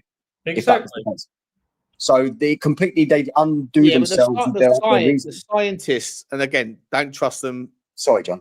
I don't trust any. Just quickly. I don't necessarily trust anyone, so I'll take it. Well, I'm not a scientist. I don't understand how any of this shit works. So, but they make the argument that because you're trapped inside a vacuum, and I know what you're going to say about where the vacuum requires a seal, right? But that everything's moving together. So, like the reason why we don't feel it, whereas when you sit inside a train, you don't feel the wind in your face when you're going at 100 miles an hour. That's because you're inside a vacuum or something that represents it. So the argument would be same shit with a plane, right? You're inside a vacuum that is represented by the point that as you go up, eventually you run out of oxygen, and then the seal is there at some point. It's just not necessarily a visible seal. A vacuum has a physical border. Where's the physical border in the atmosphere? No, I hear you on that. But I'm not a scientist, so I can't argue with it. So the only physical border that they could be referencing would be a firmament, but it doesn't make it true, unfortunately. Like I said, unfortunately, this is a very expensive job that they've done on people with miseducating us in regards to where we are and what we live on. That's all. Also, apparently the Earth has got, tectonic plates, which they say are cracked, which are fault lines all over, where you get earthquakes, where they move, So they move between each other and it creates an earthquake. If this thing was cracked and it was spinning that fast, the bloody thing would fall apart. You wouldn't be able to keep it together. Yeah. Well, how would the water stay on? How would the water stay on? How would the water stay on the surface if it was moving so fast, so quickly, in such a what physical? That all goes back to the same idea, though, doesn't it? That what we're experiencing is somehow within an invisible vacuum. Exactly. So you're putting your belief in something that's invisible. Nice, well done. It's the gravity. I can't see oxygen, but I know it fills my lungs. So, like, right. I don't know. It can be measured. It can be measured, exactly. Gravity can be measured. Gravity can't be seen, but what it actually is just buoyancy and density. The laws of nature say every force must have an opposite, and there's no anti-gravity force. Exactly. Well, there is apparently, but if it's exposed to gravity, it just evaporates everything, right? Again. Yeah, that's what I mean. Then you can't. They say, "Oh, you can't prove it." How can we prove it? You're putting your faith in a Freemason, is what you're doing. It's called pseudoscience. When they can't actually prove it, but they theorize it. People seem to forget as well. Space exploration was science fiction only 60 years ago. So what we know today is NASA and Mars and space exploration and Elon Musk and everything else. This was a fictional topic. This wasn't real. But they've made it. Then. Last topic of the day. 20 minutes before we're at the 2 hour mark? We've got to call it a day at 2 hours, right? So, UFOs. Are they? Well, everyone knows they're real. Are the things that we can't identify that can travel without a means of propulsion? The things that David Faber and all that stuff, the guys that were in the Air Force that were observing these things that were flying, that were going into the water, and it just seemed like they could just penetrate through without any kind of splash, whatever. All of this stuff, is that, first of all, are those things coming from somewhere else, or are they already here? And two, what are they? Firstly, just let me put my 2 pence in before John educates us.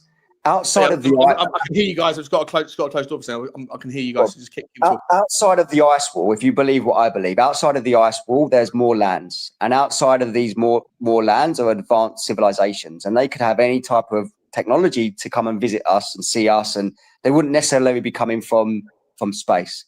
So, in my opinion, what we regard as sort of phenomenon in the sky could potentially just be other civilizations that are outside of the ice wall, that are outside of our eyes' reach at the moment.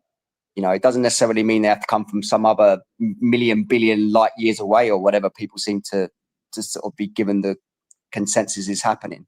I generally believe it's just technology that's advanced, that belongs to predominantly the military here on Earth, which would have signed a deal with these civilizations. So they probably have some sort of type of similar technology, but predominantly the technology comes from civilizations that are outside of the ice walls. Any thoughts on that, John? Yeah, I'm open-minded to that. You've seen that Terra Infinitum map, then? Yeah, the ones where as you go outside of our walls, there's other lands, and some of them are called things like Mars, and they have similar names to what some of the stars are, and what the planets are called. Yeah, land of Mars and land Exactly. Neptune and Venus. You could regard it as space. It could be technically regarded as space, but it doesn't necessarily mean it has to come from outside of the atmosphere. It could be just inside of this firmament, this grand firmament, and just a curious civilization that wants to come and check in. You know, it doesn't need to be so complicated. Personally, I think that.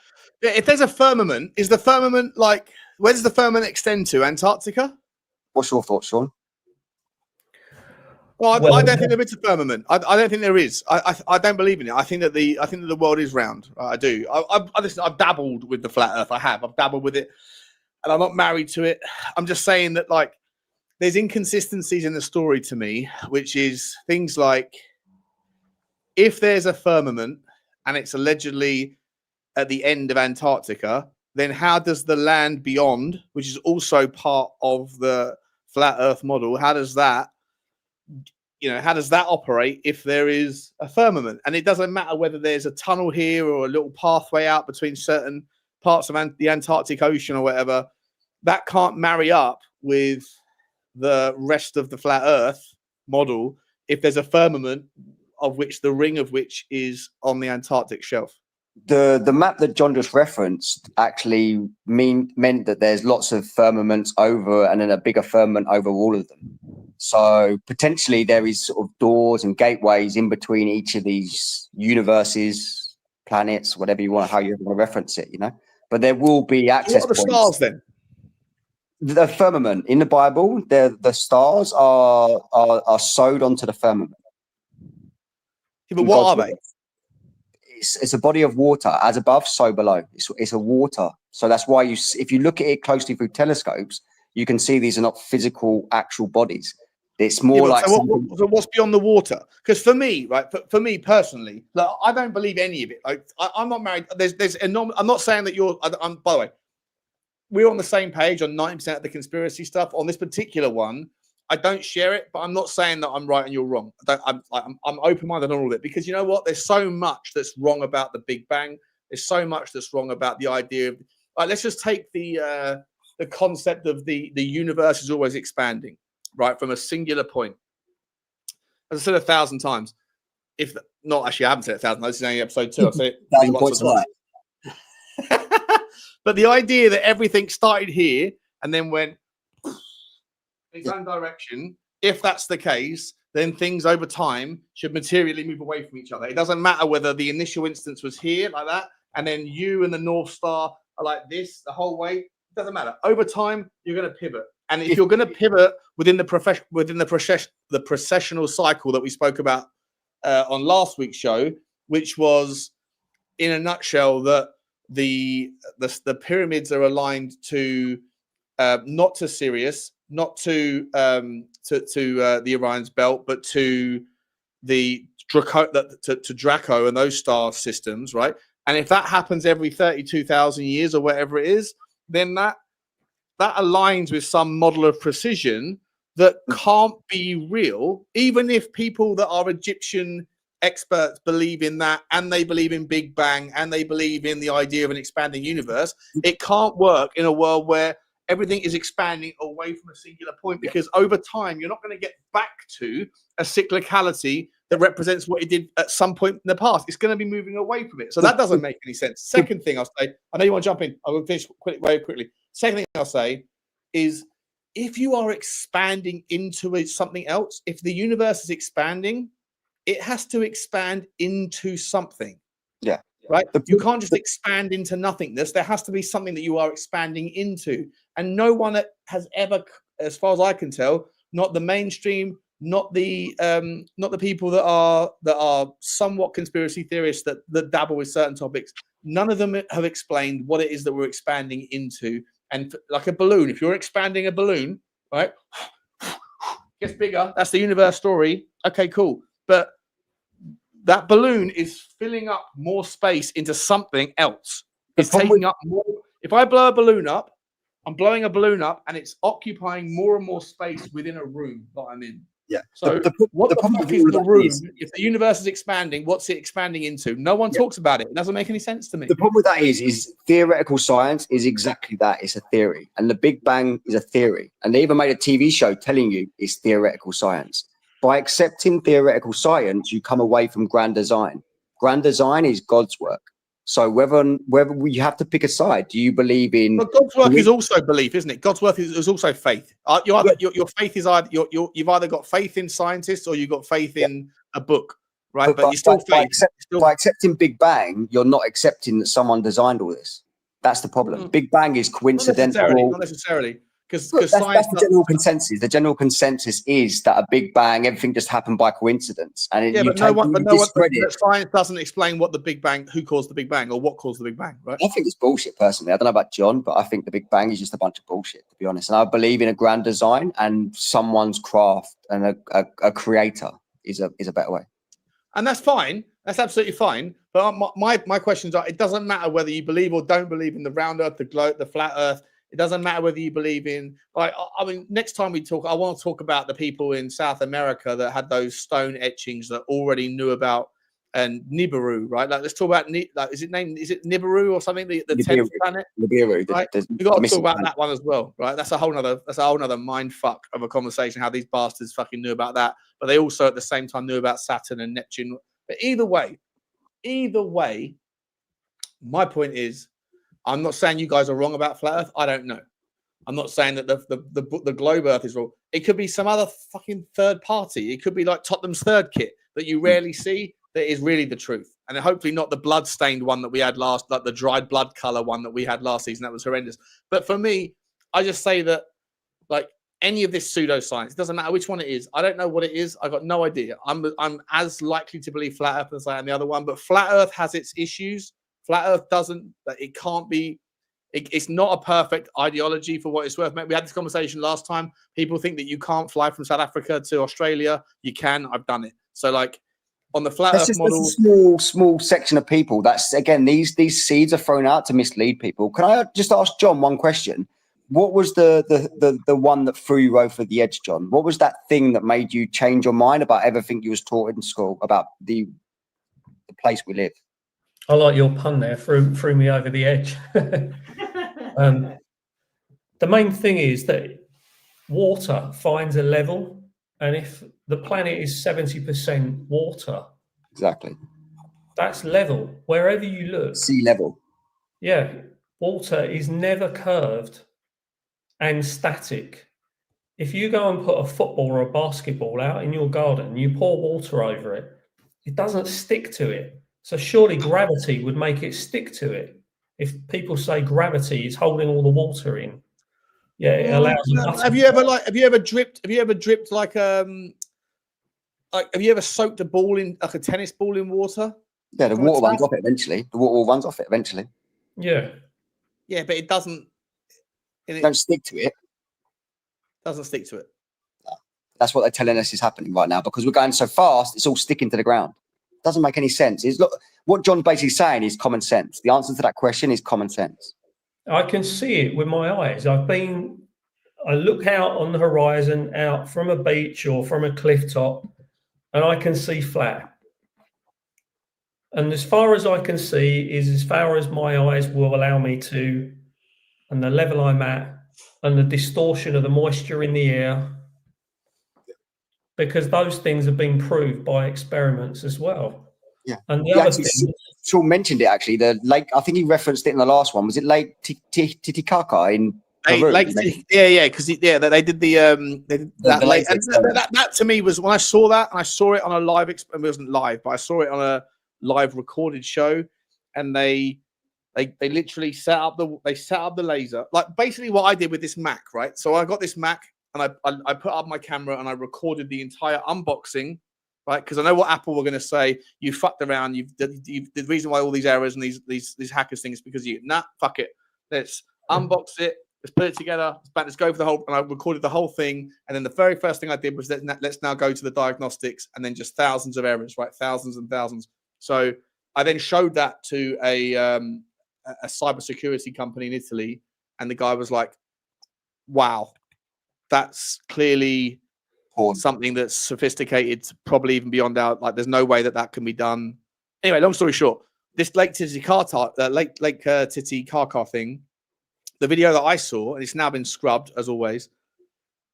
They set up the laser. They set up a giant mirror, like it was like a 50-foot mirror or a 10-foot mirror, whatever, right? And it was like 10 foot by 10 foot or something. And then they got on their speedboat, and it's allegedly the flattest lake, whatever, in the world, body of water in the world. And there's no wind there. It's protected by the mountains and all that stuff. And they literally recorded themselves from the camera going by forward and backwards. They recorded it, and they sent the boat out 200 miles. It took them like 4 hours, but they put it up super speed, right? So you could see that they never broke the camera record. They never broke anything. They got out the other side, and they put up the other mirror, and then the other person, the other side, they were still live streaming or still streaming it. They said, okay, turn the laser on, and you literally can see the laser like trying to find its point. And then as soon as it finds it, it fucking bounces off the fucking mirror and then flies back to where it came from. And that can't happen. It can't. That cannot happen. I'm not someone that's going to sit here and like sound like a donut. If I can avoid it, I don't want to do that. But I saw it with my own two eyes, at least via the camera. Maybe they can do shithousery and stuff if they want to. But under the rules of the Ball Earth idea, that should be like 2 miles of curvature. That experiment has taken place hundreds of times. They've even done it from Chicago, just across the bay from Chicago, which is like, I think, 100 miles, whatever. Just by the rule of curvature, which is 8 inches per square mile, whatever it was, you should not be able to see the skyline of Chicago across the water. It depends. That one's a bit different, right? Because it depends on how much of the mountain, how much of the skyline you're seeing. You can see the base of the buildings with the Nikon. You can see the base of the buildings, and it's not a mirage. Then that's a problem. Yeah, exactly. Yeah. So I know there was a very famous photographer that took a picture of it, actually. But they've spent decades trying to explain that mirage. But it's just simple. It's photography. But they have to try and find. Yeah, is that his name? What's his name? The original experiment was on a canal. Yeah, I've seen that as well. Bedford Canal. Bedford. Yeah. Yeah. In UK. But yeah, water must have a container. Yeah. It will lay flat wherever you put it. You put it in that, right? There it lays flat. Love this Annie Main. So wait. Yeah, I love that. That's what I do all the time. Wait, what are we saying here? I heard there were flat earthers in here. Listen, I'm not a flat earther. I'm not married to anything. I'm just curious, man. I'm just curious. These two, beat me with the stick. Beat me with the stick. It doesn't change a thing. I'm hearing it out. You can beat me with the stick all day long, mate. I've been through my life. I've taken more criticism for worse subjects. You can, tell me whatever you want about me. But in the Bible, the root belief comes from the Bible. In the Bible, the firmament is mentioned over 30 times. Not once does the Bible reference a spinning ball with water splashing around it, So you know what's super weird though, Nico, right? Nick, I was saying this on the last show with my mum. Like, I feel like I've done the devil's work in that I questioned. She was like a religious person when she was growing up, Irish lady, and I went, well, you don't really believe in, like, for example, Noah's Ark, do you? What the animals were on 2 by 2? And then she went like, well, yeah, I guess so. And then after I pointed it out to her, before I was enlightened or whatever, I was like, I said, and she's like, you know what, you've changed my mind. I'm not religious anymore. And I feel like now I'll go, well, Mum, actually, for what it's worth, like, I've changed my mind. I've gone the other way. Like, I believe there was a great flood. I do believe that there's some truth to the Bible. I think they're parables. I don't think they're necessarily all accurate, but there's stories that have been told and Chinese whispers and things. But generally speaking, I'm more religious now than ever. And I reckon in places like England, where religion is like, at least in Christianity, maybe not other religions, but Christianity has kind of been slowly sort of like removed. Yeah, exactly. Over the last 20 years, 30, 40 years, to the point where I'd imagine that most kids that are between the age of like whatever, 0 and 25, like millennials of the new generation, whatever you call them, Gen X or Gen Y, whatever. I think that those, like, most of them are not going to be religious anymore, right? But I actually think that people say I found God through trauma. I found God through hard times. I think I found God through the devil. Like, I think that I noticed the devil, and I believe, like, if these motherfuckers that rule the world all believe in the devil, or they all worship something like that, then all of that shit is in the Bible, which weirdly enough has like brought me back. I would never have found God through the Bible, the way the Bible is taught, because I find it boring. But I feel like I've found it through the exposure to the obvious signs of the devil in my everyday life. You can't believe in one without the other. And this is where the little season is again relevant. It's his time to reign and his time to deceive. If you either believe in both or neither. Sean, what is your real take, not for clicks or entertainment? Dude, we're talking in front of 30 people. 2 hours of we're talking in front of 30 people, mate. This is my real take, man. I believe that the devil is real. I believe that the devil is 100% involved in, whether it's a thing, a person, like an entity, whether it's just a force, an energy, I don't know. But the representation of the devil is everywhere, and there is spiritual wickedness in higher proportions, in higher places than in any other echelons of society. Right? And you know what? Here's another thing. I think that people that have, like, part of me, I was saying this in the last stream, I don't know whether or not, like, the thoughts that you have are your thoughts, whether you are the victim of your thoughts or the experience or the creator of them. I don't know how it works, right? I don't think anyone really knows. The brain is the least understood part of the body. Obviously, it's super complex. But I'm a subscriber potentially to the notion that you are dialing in to a frequency, which brings you back to Saturnism, right? Saturnism has a 666 frequency. You can look into music, right? Music is dialed in at certain frequencies. Some, speak to a pool of ice. Like, you go and get a little petri dish of water, and then you put it in the fridge. You can do this experiment yourself at home if you have a microscope. If you have a microscope, most people wouldn't, but go and buy one from Amazon if you want to play the game. You can do this experiment yourself. You get a pool of water, like Evian, like bottled water, like pure water, as pure as you can get. Ideally, like ice cap water. And then if you say things like, have you seen those experiments you see on YouTube where they say, if you say "I love you" before you close the freezer, and then you open it the next day, and then you take a slice, a subsection, like a sample of that ice, and you put it under a microscope, the crystallization of it is pure, and it looks like a snowflake. It's fantastic, right? It's beautiful. But if you say things like "fuck you, you fucking cunt," and then you close the freezer, the next time you look at it and you put out that same thing under the microscope, the purity of the flake of the crystallization is broken. It's like all over the place. I genuinely think that I haven't got a fucking clue what's going on, but I do know that a lot of pedophiles, a lot of murderers, a lot of people that become bad people in life are victims of horrendous abuse when they're a child, right? And so, should you lock those people up to protect your loved ones, to protect yes, you should. You should protect society from those people. But should you have as much hatred and vitriol and evil, like, I hope that prisoners fuck that guy up the arse every day and make his life horrible because he hurt someone, if it turned out that guy was the victim of abuse when he was a child, right? I'm not sure. I think it's a really fucked up place to be mentally, but I genuinely think that when there's people that are misbehaving and mistreating children, when they're hurting people, when they're happy to fuck you over just because they want to get a sale, if the only bad thing that's happened to those people is that they've got to the top and greed has taken over, then those people deserve the worst outcomes. But if you're someone that is a victim of horrendous things that have happened to you, and that has fucked up you going through so much PTSD that then you end up, being a bad person in the future, then those people should be taken away from society because they're dangerous to everyone else. But there should be some element of consideration as to why it is that they are who they are and why it is that they behave in the way that they do. And I think that on that basis, I genuinely, and there's so fucking many examples of people that are bad people in their elder years, that when you dial it back, they're actually the victims of horrendous circumstances in their own childhood. And that, to me, leads me down this path of, like, I don't think you are the thought. I think you are the experience of the thought.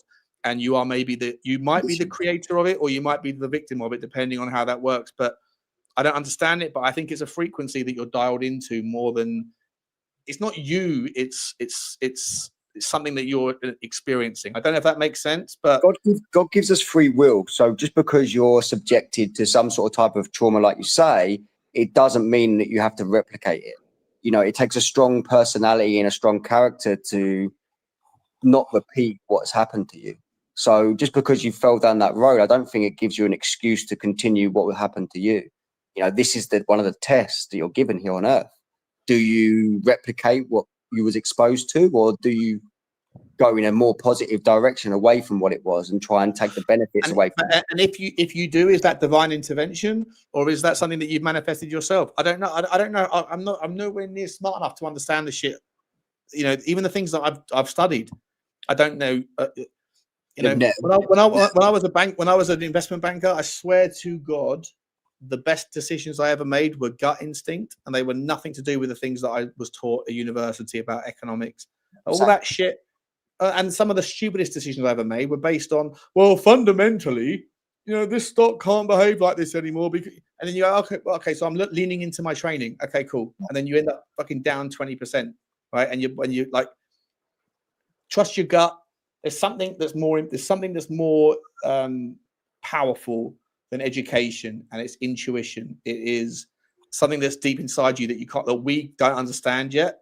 But again, when it comes to like people's behavior, I think a hell of a lot of more attention needs to go into when people do what they do, what's their history like? And you know what, when you get to the top, and you find these fucking billionaires that don't give a fuck about you, me, or anyone in the chat or anyone else, they would happily see 10 million people just fucking burned alive because they want to make 100 million quid, even though they're 75 years old and they're never going to spend it because their clock's almost run dry. They're doing it anyway. Those motherfuckers are evil. You ever wonder where that term, money is the root of all evil, comes from? It comes from the root of corruption. So you're basically following the corruption in the form of money.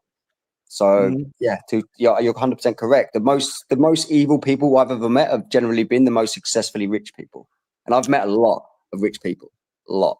Yeah, same, mate, same. I'm just saying, John, I'll let you come in. John, you're so like, I talk far too much, buddy. John. Like, but John, I mean, the last thing I say is like, you know, follow the money, and the money will take you to the path of the root cause. But also, like, always consider the motive.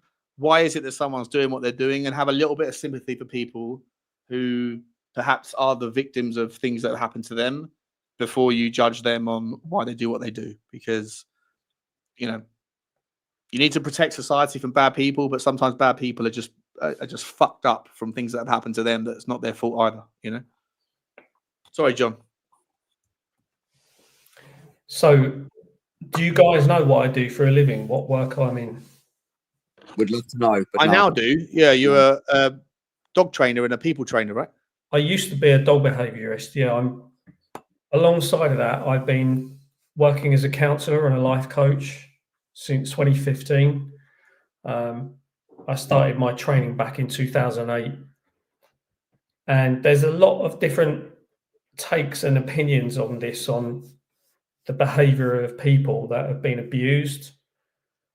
And yes, there's the take of what's free will and whether we have a choice and awareness, because it comes down to an awareness of how we've been treated ourselves by people that we trust, how that's affected us, and how that energy is expressed on those experiences. So not everyone is aware of what their past has done to them, because a lot of it is gone into the unconscious mind.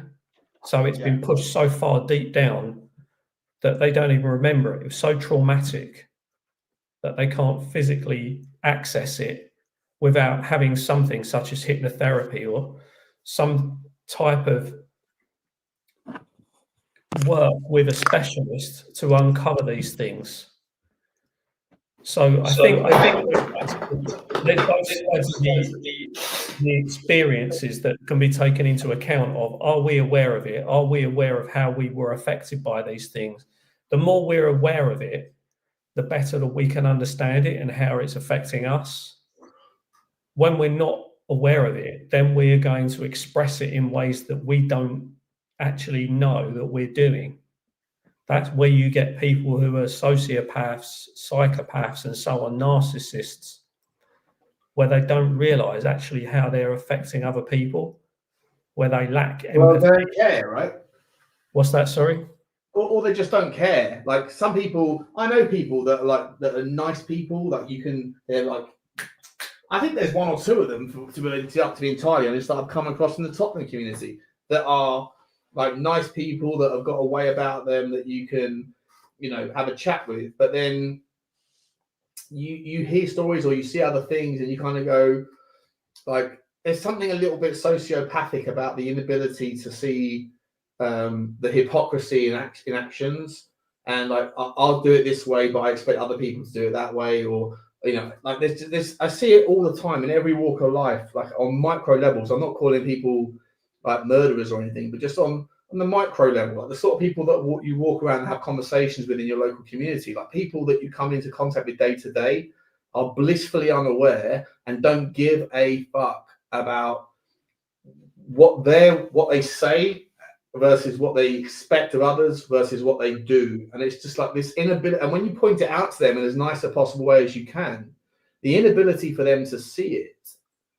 Like if someone says to me, like, bro, I remember when I went on, not to get off the topic, to bring back to Tottenham for a split second. I remember when I went on Savage show a couple of months ago, after like basically 4 or 5 months out, like because of my stresses and what was going on. And I was drinking a lot and I was super stressed. And I went on his show and he riled me about something. And I ended up like going off on one. Yeah. And like the next day, the stream was taken down. Apparently, Sava was put. In my head, I was absolutely 100% convinced that I was entirely right just to call him out, and he was having a ding dong. We were fine. We were fine after something. We always are anyway. But then you see the comment section. The comment section on someone else's channel is usually going to always say, "Well, that person's right and the other person's wrong." So then when you get some of your mates, some of your close mates, reach out to you and go, "Are you okay?" You were a little bit like not Sean like on that show, and you kind of, if you're someone that's like at least receptive to feedback, you go, well, fuck, I haven't had a chance to see it myself. I'm still pretty sure that I was on the right side of that one. But then if your good mates are telling you that you were acting out of character, it's probably a sign, if you've got that ability to kind of pay attention, that maybe you were on the wrong side of it. So I went back on and apologized, right? But the amount of people that I come across that are blissfully unaware of their hypocrisy, blissfully unaware of the rules in which they expect other people to adhere to, but they don't. And I'm not talking about the people at the top. I'm talking about people like your local person, your local shopkeeper, your next door neighbor, your dog walker, your dentist, whatever. The inability for people to recognize hypocrisy and to think that they're always right and that everyone else is wrong. Or that they love to be able to say, oh, this person's fucking this and that and the other. And I'm like, well, if someone said that to you, how would you react? I don't give a fuck. But then the next time that they're on the receiving end of it, they get very sensitive and they don't like it. I think there's sociopathic tendencies in more people than we believe. I think we're all a little bit narcissistic. If we're all honest with ourselves at some point, I think we're all a little bit narcissistic. If you've worked a job like we have in finance, Sean, most of the people I've met in finance are sociopathic narcissists. To be successful, you've got to compromise a lot of your morals to be successful, because generally making money is at someone's detriment. So I think it just depends on a matter of perspective and reflection on yourself. Yeah. Right, I've got to cut it off there, mate. I've got to love you and leave you. It's getting later here in Spain, and I've got an early start in the morning. But it was a really enlightening chat, and I'm really happy I shared the time, 2 hours with you guys. And love you, man. You're awesome, Nick. You're an awesome guy, buddy. You're awesome. Thank you, mate. Anytime, mate. Honestly, whenever I see that button light up, and I'm free, I'll be happy to come and join you and try and shed a little bit of enlightenment. If we reach one person, it's a worthwhile journey. But thank you to John as well. Like, again, I watched the last show back and learned so much. I'm a big fan of numerology and astronomy and all that kind of stuff. And we've not really got around to that topic. We didn't get into the numerology stuff. We need to in the next show. It's fascinating. Honestly, numerology is fascinating to me, to be honest. It's really fascinating because it ties back into finance. numerology ties back into finance a lot more than I think we realise, you and I, Sean, who have a financial background. But I would love to have another show with you guys and talk a bit more about astrology. Oh, but you're a regular now, bro. You're a regular. All I've got to do, I've got to find a way to, like get a group chat, but I don't have WhatsApp and I don't have apps. I haven't got a smartphone. I've got a dumb phone, so I've got to find another method to do it. Well, whenever you do, mate, you're welcome to have my number, and I'm happy to join you. Like I said, I'm quite free a lot of the time, which is a beautiful thing. So I'm happy to come and, like I said, share a little bit. Is it in Spain you live, yeah? Yeah, Spain. But I've actually haven't worked for the last few years. I've been highly successful in finance quite a lot of my life. And I've always said whenever I had a family, I would take a bit of time off. And my son is like, he's 4 this year. So I've had the last 4 years of just being dad, which has been nice, And it's all I've ever wanted. Spain, are you? Barcelona. Nice, mate. Nice. Beautiful. So it's always what I've wanted to be, just be a dad. So I'm taking this time in my life, in my 40s, to just enjoy these moments, which are precious. And a lot of people don't get to experience them, especially if you work in London. You end up missing a lot of these important moments in your kid's life. So I've always said to myself, when this time comes, I'm going to save for this moment and be there, be available, be free. But be available for more of these shows, mate. Be available for more of these shows. We got more rabbit holes. We barely touched the surface, Nick. So you make sure you get on next time, okay, mate? I've got so much to tell you, but not as much as John. John fascinates me. I would love to spend more time talking to John as well. So thank you so much for your time, John. I've learned a lot from you as well, both of you. So please don't think that I'm more knowledgeable than what you are. You bring so much. You're so articulate. You're so articulate as well. It goes in so easy when I listen to you. I probably spent, when people have a misspent youth, like in certain things, probably my my outside of my misspent youth went misspent on this sort of thing. So yeah, it's just fascinating. It's never ending. I put my number and my email in the chat, Nick, if you want to keep in contact outside of the. Happy, mate. To make friends in these circles, mate, are hard to find. I must say, these subjects are very taboo, as you know. So it's very hard to find people to talk to about these kind of things. I think next time what I'm going to do is I'm going to go live on Spurs Talk Show for an hour and talk about Tottenham, and then at the end of the hour I'm going to go, right, guys. So are we done talking about Tottenham? Now let's get into the important stuff. Let's get to the back cave. Let's go and figure out what those demon eyes are all about. Let's go and figure out that stuff. Nick, I'll let you go, mate. I'll spend the last 5 minutes with John and we'll round off. But mate, great to see you, man. Have a good night. See you soon, buddy. I really appreciate your time, guys. Enjoy the rest of your evening, won't you? Godspeed. You too. Take care, mate. Bye. Bye. Oh, mate, one of the best things about being a content creator, even though it's cringy saying that, but you get to meet so many people that you would never ever have the chance to meet, and just sort of have just chill conversations on random quiet nights. And John and Nick, you guys are a part of that.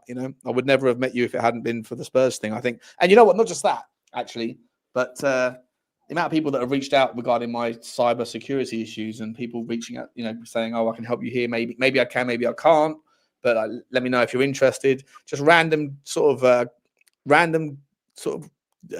generous acts from kind people who don't necessarily want a kickback. They just want to help a like-minded Tottenham fan or whatever. It's just it's a wonderful thing, mate. This community has been brilliant. When I went away last year, when I left the community in June or whenever it was to try and figure shit out, and I never got to the bottom of it, it was the biggest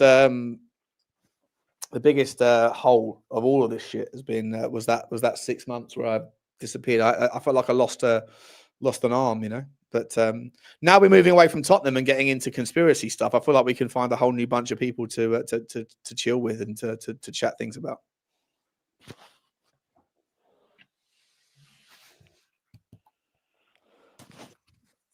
That's usually when John, you. Hey, can you hear me? You still there? I was just liking the little silent pause, just to give that a moment to marinate with everyone. Yeah, okay. I thought you were doing there. This is the life coach in you, right? This is the life coach in you.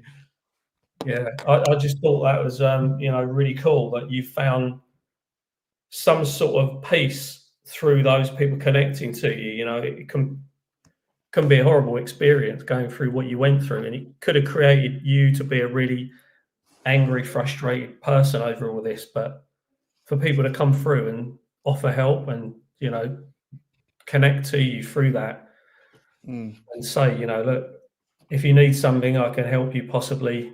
That's really nice. That's something that is not spoken about enough, is it? In this world, we hear about the doom and gloom and the bad stuff, but we don't hear enough about people saying actually someone was really kind or generous with their time. You know what? And that's the thing, right? Like, there's always going to be bad people. You know, when you think about it, right? Like, there's probably somebody within a kilometer of me right now, 1,000 meters that way, whatever. Same with you. Same with everyone that's watching. There's probably someone within a kilometer that's done some horrendous things to like people, caused a hell of a lot of pain physically or emotionally, like to the like the lowest ebb of what humankind is capable of. And so, like, I'm not dismissing that reality, but I do think that the average human being is. Here's a little tangent. So I didn't know this, but I found out today that I live right down across the road from a canal, the Basingstoke Canal, right? So it's lovely to take Bugsy for a walk on. The other side of the canal, and about like maybe 500 meters in the background, there's always this like smoke, like, or steam or something that's coming out of like a chimney. I've always wondered what it was. It turned out that it's a company that tests on beagles, right? That does what they do on children, on puppies and things to test I don't know, medicines or whatever they do. And listen, I don't understand what they do, but I could it didn't matter what they paid me. I could never be someone that causes that does what those sort of testing companies do on creatures, right? I could never do it, but some people out there do it. But I know deep down that the average person you're going to bump into in the street is not a nasty person. That they might be out for themselves, right? There's levels of like being out for yourself, being more about the community. But generally speaking, no matter how selfish you are, you're not going to necessarily be a complete cunt to a stranger. But as you go up the echelons in society, I think there's a far higher percentage of people that will happily do or turn a blind eye to people to the pain and the suffering of people that they don't know, if it somehow benefits them. And maybe we all do that as part of Western society. Maybe we all do it because we know that the shit that we want, the beer, the phone, whatever, maybe someone is suffering as a consequence of our demand for that shit. And maybe because you don't know, you don't care. But generally speaking, I think as you pop up the societal ranks, there's more people that are aware of what their actions are doing, what the outcomes are, and yet people are still okay with it because it makes them a bit more money when they've already got enough, you know. And that to me, I can't get on board with. Yeah, it makes me wonder actually what those people are, what they're made up of, what their energy is to be okay with that level of behavior. You know, who are they in reality? Are they controlled by energies that they're not aware of? That's something that we don't know as well. You know, the whole subject of that, of attachments, of entities, of energies that connect to people, and then they change their behavior, and they've got no understanding. There's reptilians getting their claws in, right? That's another story. That's another topic we can dig into, because you can see there's loads of people that say about that shit when they're high on drugs and they're at real low points in their life, and they look into the mirror and they suddenly get a glimpse. They pivot for a second into an alternate universe, and they see some like manifested shape of like a 8 foot tall creature that is like hooked into their I don't know what you would call it, like their spinal system or something, that somehow they're feeding off of the energy that those people are living by, which obviously is negative because they're in a bad place. Yeah, you can see it at certain public events, can't you? At football, at sporting events, where people literally look like they want to kill people that are opposing them. It becomes like warfare, very tribal. So it makes you wonder, like, what's actually running through their energies then, what's going through their minds. They're not aware of it then, because maybe if they sat back and looked at it and they thought about it, they wouldn't be behaving that way. On that basis, then, do you think that like alcohol, well, not just that alcohol, right, but like so how do I say this?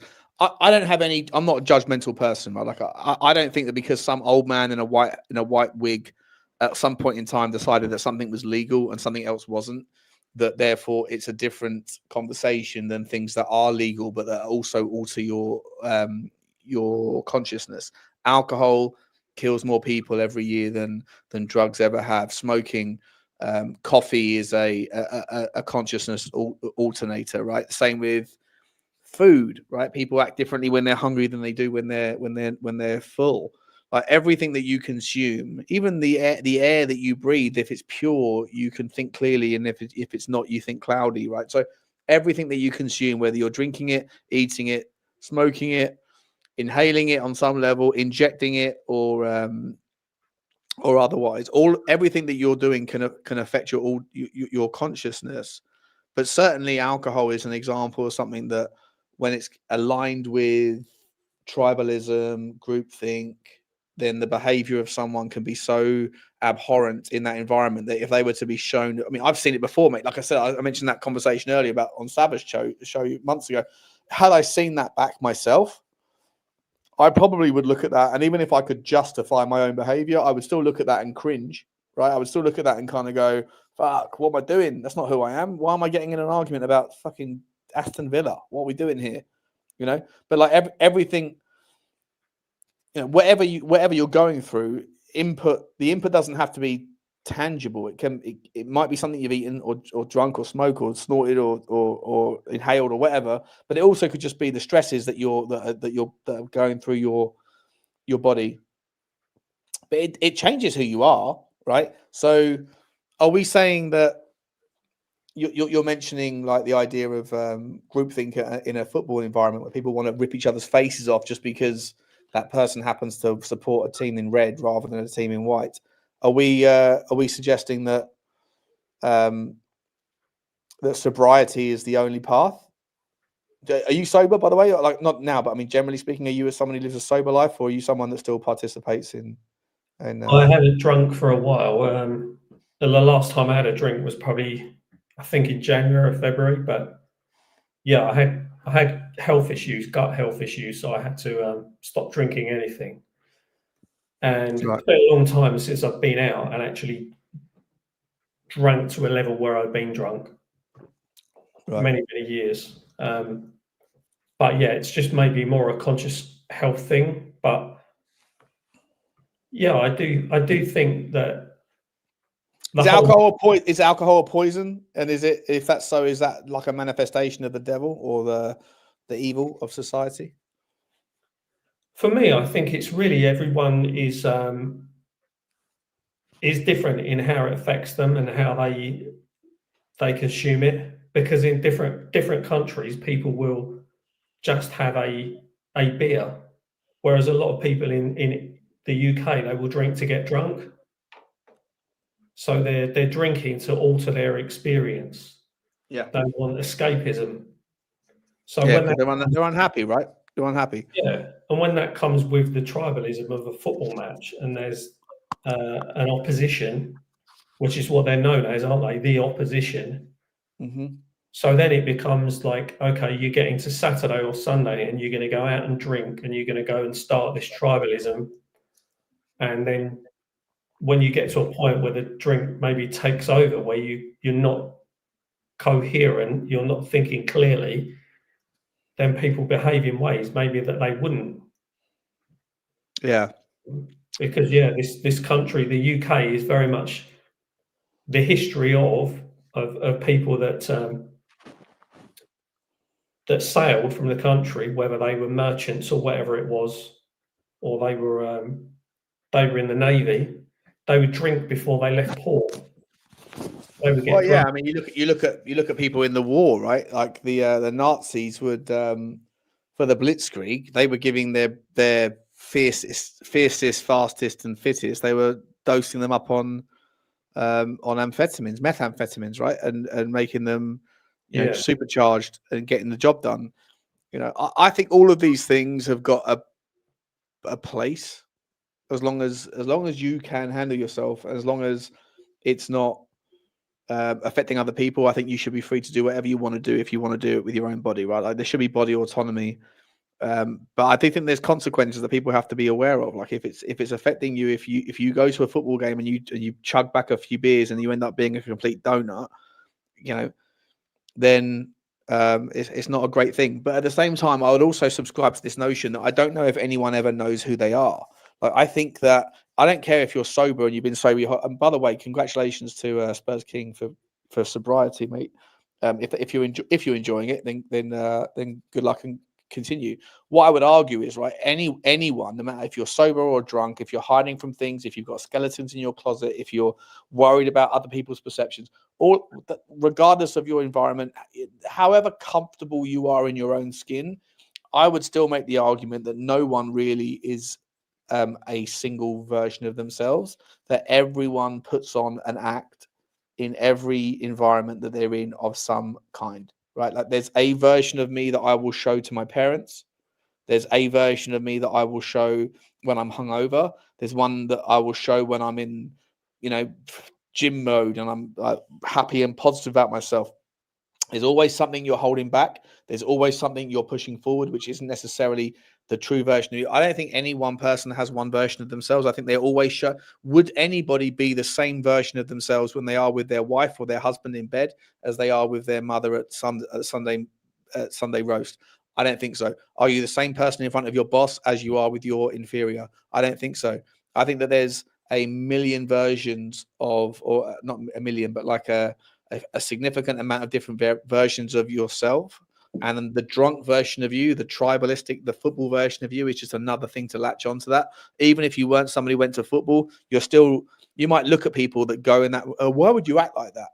Okay, that's fine. You might not do it because it's not the thing you're into, but don't pretend like you don't show a different version of yourself in one stable environment to another because you've already shaped a version of you in front of someone. When you're going out, when you're first dating someone, I don't know, like when I've dated 1,000 girls, and there's a different version of you that you show on a first date to a seventh date because you're slightly more comfortable or slightly less, you know what I mean? So like, it's not always deliberate, but there's no one version of Sean Butler. There's no one version of you, John. There's no one version of Destiny or Spurs King or anyone else that's watching this. There's all different versions of us, and it doesn't take drugs. It doesn't take stimulants to necessarily manifest that. It's just, it's just the reality of life that you're looking for outcomes from certain people or certain environments that, and I think if you can figure out who you really are, in spite of the fact that you've never really shown the true version of yourself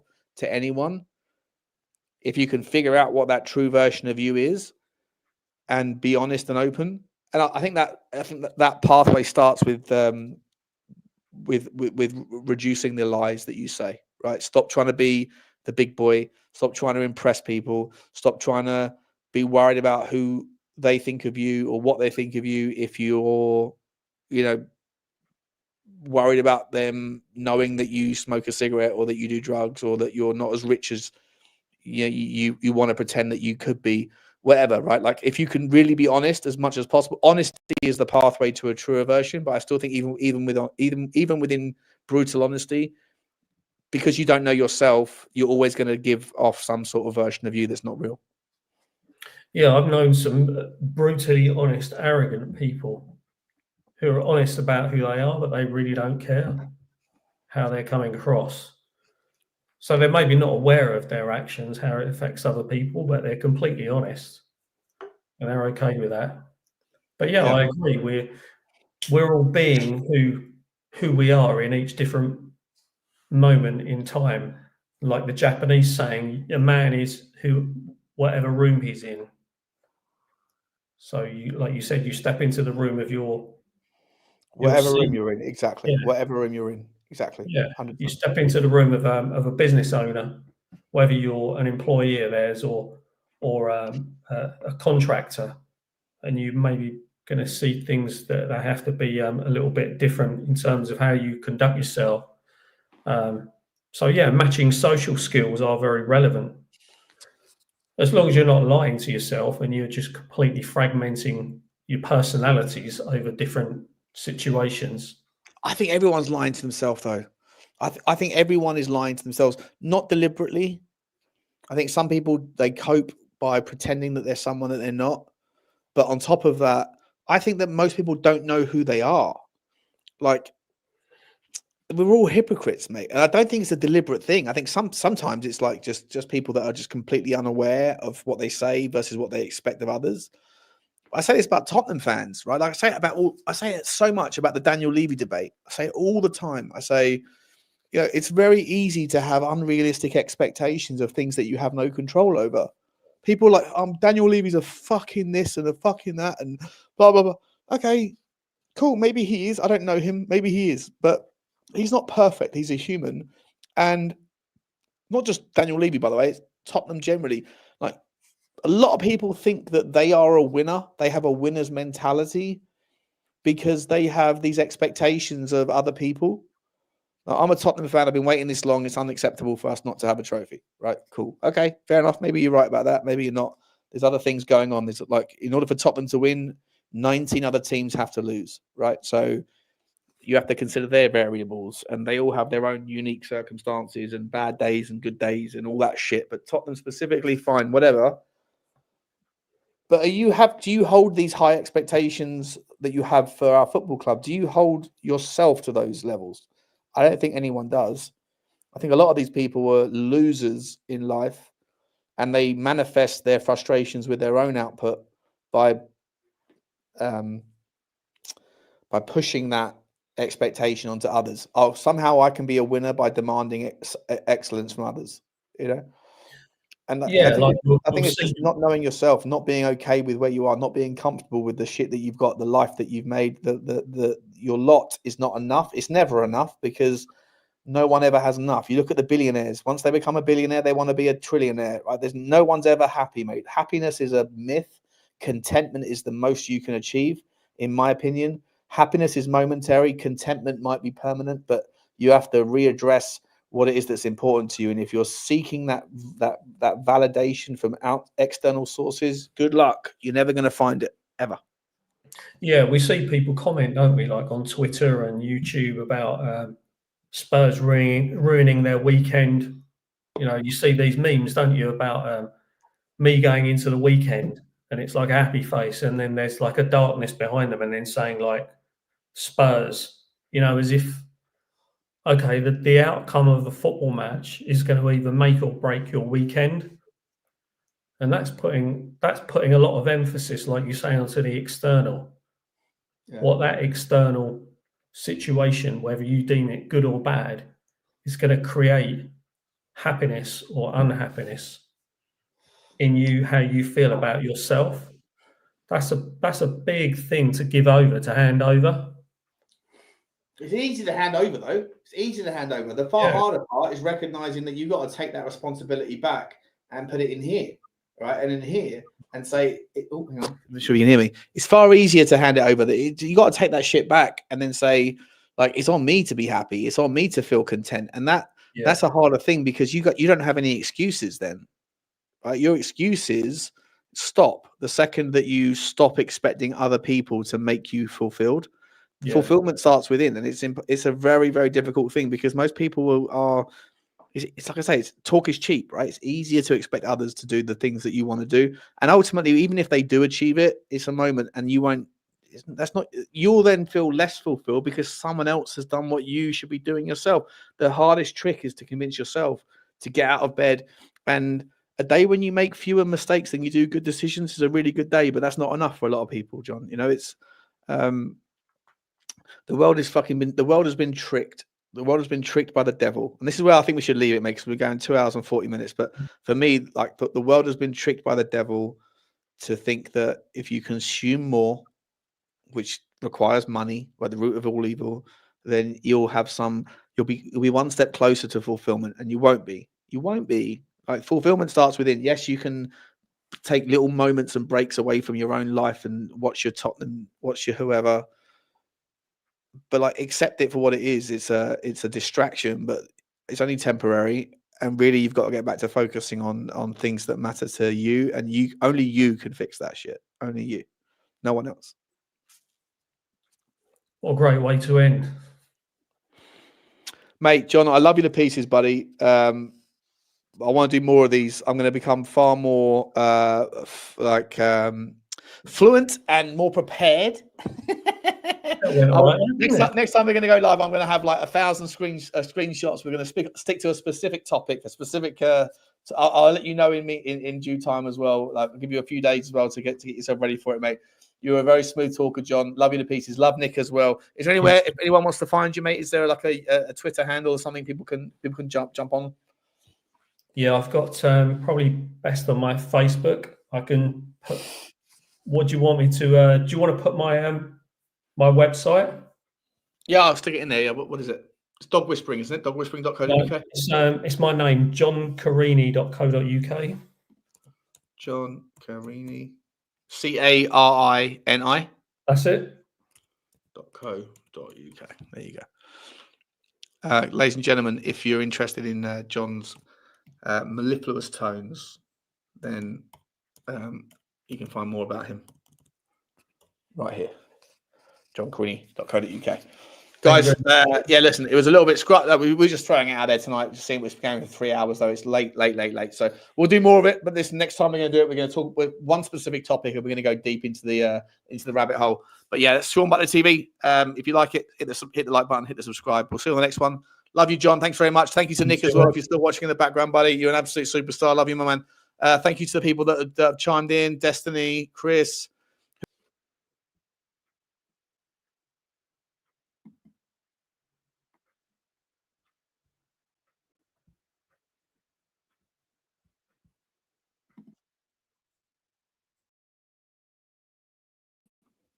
Sorry, I dropped out then. Don't know what happened there. John's gone, but I'm going to say goodnight. Love you all, and I'll see you on the next one. Take care. Oh, by the way, tomorrow we're back doing Spurs live stream. It's Monday, and I'll see you then. Ciao, guys. Bye-bye.